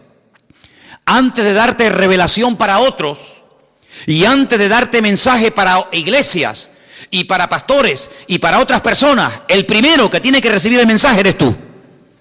Porque la tendencia de que siempre tenemos algo que decirle a fulano o a mengano, yo no digo que esté mal, pero el primero que se tiene que aplicar el mensaje es el que lo da. Luego, yo te voy a dar mensaje para la iglesia de Éfeso, mensaje para la iglesia de Tiatira, mensaje para la iglesia de la Odisea, etcétera, etcétera. Pero el primero que tiene que verme a mí eres tú. Porque si tú le dices a los demás qué hacer, pero tú no lo haces, entonces no estás viviendo el mensaje. Y eso es algo que tenemos que tener muy claro en la vida. Primeramente, aplicarnos la palabra. Primeramente, conocer nosotros al Señor para después tener autoridad para decirle a otras personas que conozcan al Señor. ¿Qué Señor quieres que conozcas si ni siquiera tú lo conoces? Tengan fe en el Señor, pero tú estás viviendo con fe. Por eso, hermano, las experiencias que pasamos en la vida nos están capacitando. ¿Para qué? Para que después, cuando vayamos a otras personas que están pasando por el mismo o parecido problema que yo he pasado, podamos entenderlos. Por eso yo muchas veces digo, cuando alguien se hace la pregunta, ¿en qué forma tú me quieres utilizar? ¿Con qué tipo de gente tú me quieres utilizar? Analiza cómo ha sido tu vida. ¿Con qué tipo de gente tú te has movido generalmente? Por ejemplo, hay personas que se han movido toda la vida en el mundo del deporte. Pues ya está, más claro agua. Ese es el terreno en el que Dios a ti te va a utilizar, en un nivel donde este jamás van a entrar. No le van a hacer ni caso. Pero tú que eres un deportista, te vas a mover en un nivel donde todo el mundo te conoce, tú sabes lo que es una lesión, tú sabes lo que es un campeonato, tú sabes lo que es el sacrificio, ese va a ser tu campo de misión. Hay otras personas que a lo mejor son médicos, no tienen nada que ver con el deporte, pero conocen a una serie de personas que se mueven en el mundo de la medicina. Ustedes saben que los médicos hablan de un lenguaje que le están diciendo a otro colega que te estás muriendo y tú ni te enteras porque se están hablando en clave. Ahí es donde Dios te va a utilizar. ¿Con qué tipo de gente? ¿Qué tipo de inclinación tú has tenido? ¿Qué tipo de experiencia, de prueba?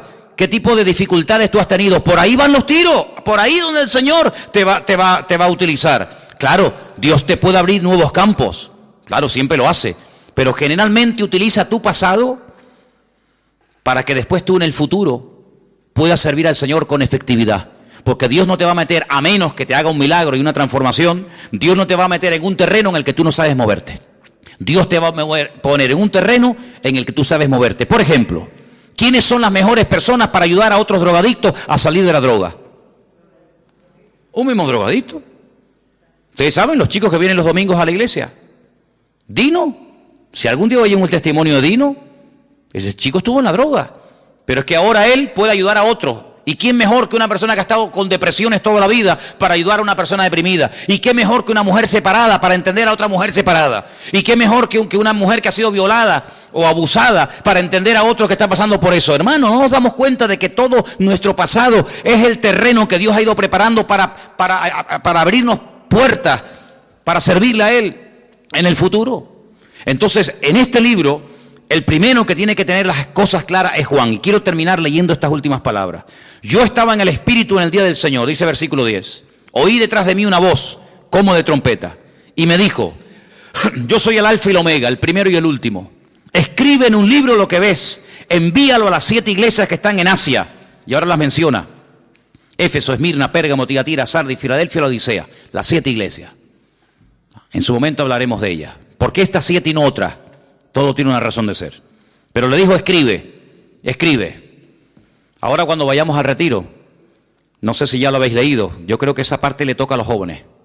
Hay un momento en el que el Señor le dice a Moisés, escribe. ¿Lo habéis leído? No lo habéis leído. Dice, escribe esto, esta batalla, lo que ha pasado hoy aquí, Moisés, escríbelo. Escríbelo para que las generaciones futuras no se olviden de lo que pasó aquí en el desierto. Interesante. Ahora le dice el Señor, Juan, escribe. ¿Por qué? Porque vas a ver tantas cosas y vas a tener tantas visiones y tantos sueños que después no te vas a acordar. Ustedes saben, hermanos, porque yo muchas veces le digo a la gente que es bueno venir a la iglesia a veces con papel y lápiz. Porque dicen las estadísticas, no las digo yo. Los expertos, los que están todo el día haciendo este tipo de estadísticas y de estudios, dicen que cuando una persona escucha un mensaje político, religioso, de la índole que sea, después de un tiempo, se puede llegar a recordar con el tiempo un 10% de lo que se oyó perfectamente. Y el otro 90%, algunos oyen 25%, pero generalmente, si yo les pregunto a ustedes dentro de 15 días de lo que yo hablé la semana pasada, muchos de ustedes ya no se acuerdan. ¿Quién es el que más se acuerda? El que lo dijo. Yo me acuerdo de los mensajes que yo he dado porque yo utilizo no solamente el haberlo estudiado, sino el haberlo dado, entonces me lo sé. Pero el que lo oyó, solamente el 10%. Pero fíjate cómo se dispara la estadística. Si una persona está escuchando una lección de un maestro, de un pastor o de quien sea, y escribe, automáticamente pasa del 10 al 80%. Es decir, usted me está escuchando a mí ahora. Si yo le pregunto a usted dentro de 3 días, muchas de las cosas que dije, algunas se acordará, otras no. Pero si usted tomó alguna nota y encima cuando llegó a la casa la repasó, el 80% usted es capaz de acordarse, porque además lo tiene escrito, que si solamente lo hubiera oído. Entonces, Juan, tú vas a ver lo que yo te voy a decir de los 2 testigos. Nadie ha escrito de los 2 testigos, nadie sabe nada de esto. Yo te voy a hablar de los 144.000 sellados. Yo te voy a hablar del falso profeta. Yo te voy a hablar de los 7 sellos, de las trompetas, de las copas de la ira. Yo te voy a hablar de la mujer que huye al desierto por 1260 días. Yo te voy a hablar a ti de tantas cosas que como tú no escribas esto, tú a las 2 horas no te acuerdas. Y si tú no te acuerdas, ¿cómo le vas a pasar el mensaje a los hermanos de Garcilaso de la Vega número 13? Imposible. Entonces, ponte a escribir, Juan, ponte a escribir, porque lo que se escribe ahí queda. Y entonces dice que cuando él se vuelve para ver la voz del que hablaba con él, cuando se volvió, dice que vio 7, quédese con este dato, 7 menorás, 7 candeleros de oro, 7. Y en medio de los 7, a uno semejante al Hijo del Hombre, vestido de una ropa que le llegaba hasta los pies, y iba ceñido por el pecho con un cinturón de oro. Jesús nunca lo había visto, Juan, así, nunca lo había visto. Su cabeza y sus cabellos eran blancos como lana, como blanca lana, como nieve. Sus ojos como llama de fuego, sus pies semejantes al bronce bruñido, refulgente como en un horno. Su voz como estruendo de muchas aguas. Tenía en su diestra 7 estrellas, y de su boca salía una espada aguda de 2 filos, y su rostro era como el sol cuando resplandece en su fuerza. Cuando le vi, caí como muerto a sus pies. Esto nunca le había pasado a Juan. Juan nunca se había caído. Ese día sí. Caí como muerto a sus pies, y él puso su diestra sobre mí y me dijo: no temas, yo soy el primero y el último, el que vivo. Estuve muerto, mas he aquí que vivo por los siglos de los siglos. Amén. Y tengo las llaves de la muerte y del Hades. Escribe las cosas que has visto, las que son y las que han de ser después de esta. Y ahora le explica algo. El misterio de las 7 estrellas que has visto en mi diestra y de los 7 candeleros de oro, pone: las 7 estrellas son los ángeles los ángeles de las 7 iglesias, y los 7 candeleros que has visto son las 7 iglesias. Y a partir de ahora, él comienza a recibir un mensaje para cada una de estas congregaciones, que ya en su momento lo analizaremos. Solamente lo que les pido es que lo lean, capítulo 3 y 4 de Apocalipsis, muy sencillito, y van a disfrutar una barbaridad, porque este libro, como nunca antes, se tiene que predicar en las iglesias. Los pastores tienen que hablar más del Apocalipsis, caramba, y se habla muy poco. A veces hay pastores que me han dicho a mí personalmente: es que yo no puedo predicar el Apocalipsis porque yo no lo entiendo. Pues póngase a estudiar, estudie, prepárese, porque estamos en los tiempos del Apocalipsis. Estamos en unos tiempos difíciles donde las cosas están ocurriendo y los cristianos tienen el derecho de saber por dónde van los tiros.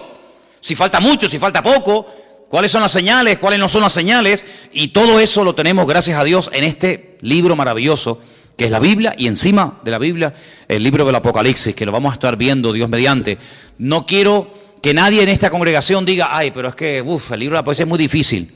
Ya verá usted que va a disfrutar, y vas a ver que el libro del Apocalipsis es un libro maravilloso, que Dios lo escribió no para asustarnos, sino para bendecirnos y para ayudarnos. Además, no se olvide que cada vez que lo leamos, y ustedes cada vez que lo lean, van a ser bienaventurados, porque eso es lo que dice la Biblia. Amén, hermanos. Vamos a orar, por favor, en esta tarde. Se nos ha ido el tiempo. Nos ponemos de pie. Vamos a darle gracias a Dios por su bendita palabra. Que el Señor nos dé sabiduría. Y pido, por favor, a la iglesia que siga orando por el retiro que vamos a tener en febrero. Que puedan asistir muchos hermanos. Que podamos tener un tiempo precioso, en todos los sentidos. Los hermanos me decían al día del bautismo: oye, si el día que tuvimos el bautismo en el Puerto de la Cruz, ese día tan precioso, lo tenemos durante los días de retiro, esto es una maravilla. Digo, pues oren para que podamos tener unos días hermosos y vamos a venir muy bendecidos. Amén, hermanos. Vamos a orar. Señor, te damos gracias por tu palabra bendita. Gracias porque a través de ella aprendemos, a través de ella se abren nuestros ojos espirituales y queremos verte a ti, esa revelación maravillosa, preciosa, completa, amplia de lo que tú eres, de lo que tú quieres hacer, Señor. Señor, te pedimos que crezca nuestra fe, que podamos cada día crecer en conocimiento, en sabiduría, en discernimiento espiritual, para que podamos servirte cada día mejor, Señor. Bendice nuestras vidas y que cuando estudiemos y nos acerquemos a tu palabra y ahora a este precioso libro del Apocalipsis, podamos disfrutar y podamos descubrirte y podamos vivir una relación íntima y personal contigo cada día, porque tú así lo quieres para cada uno de nosotros. Bendice, Señor, nuestras vidas y guárdanos siempre de todo peligro y de todo mal. Te lo pedimos en el nombre de Jesús. Amén.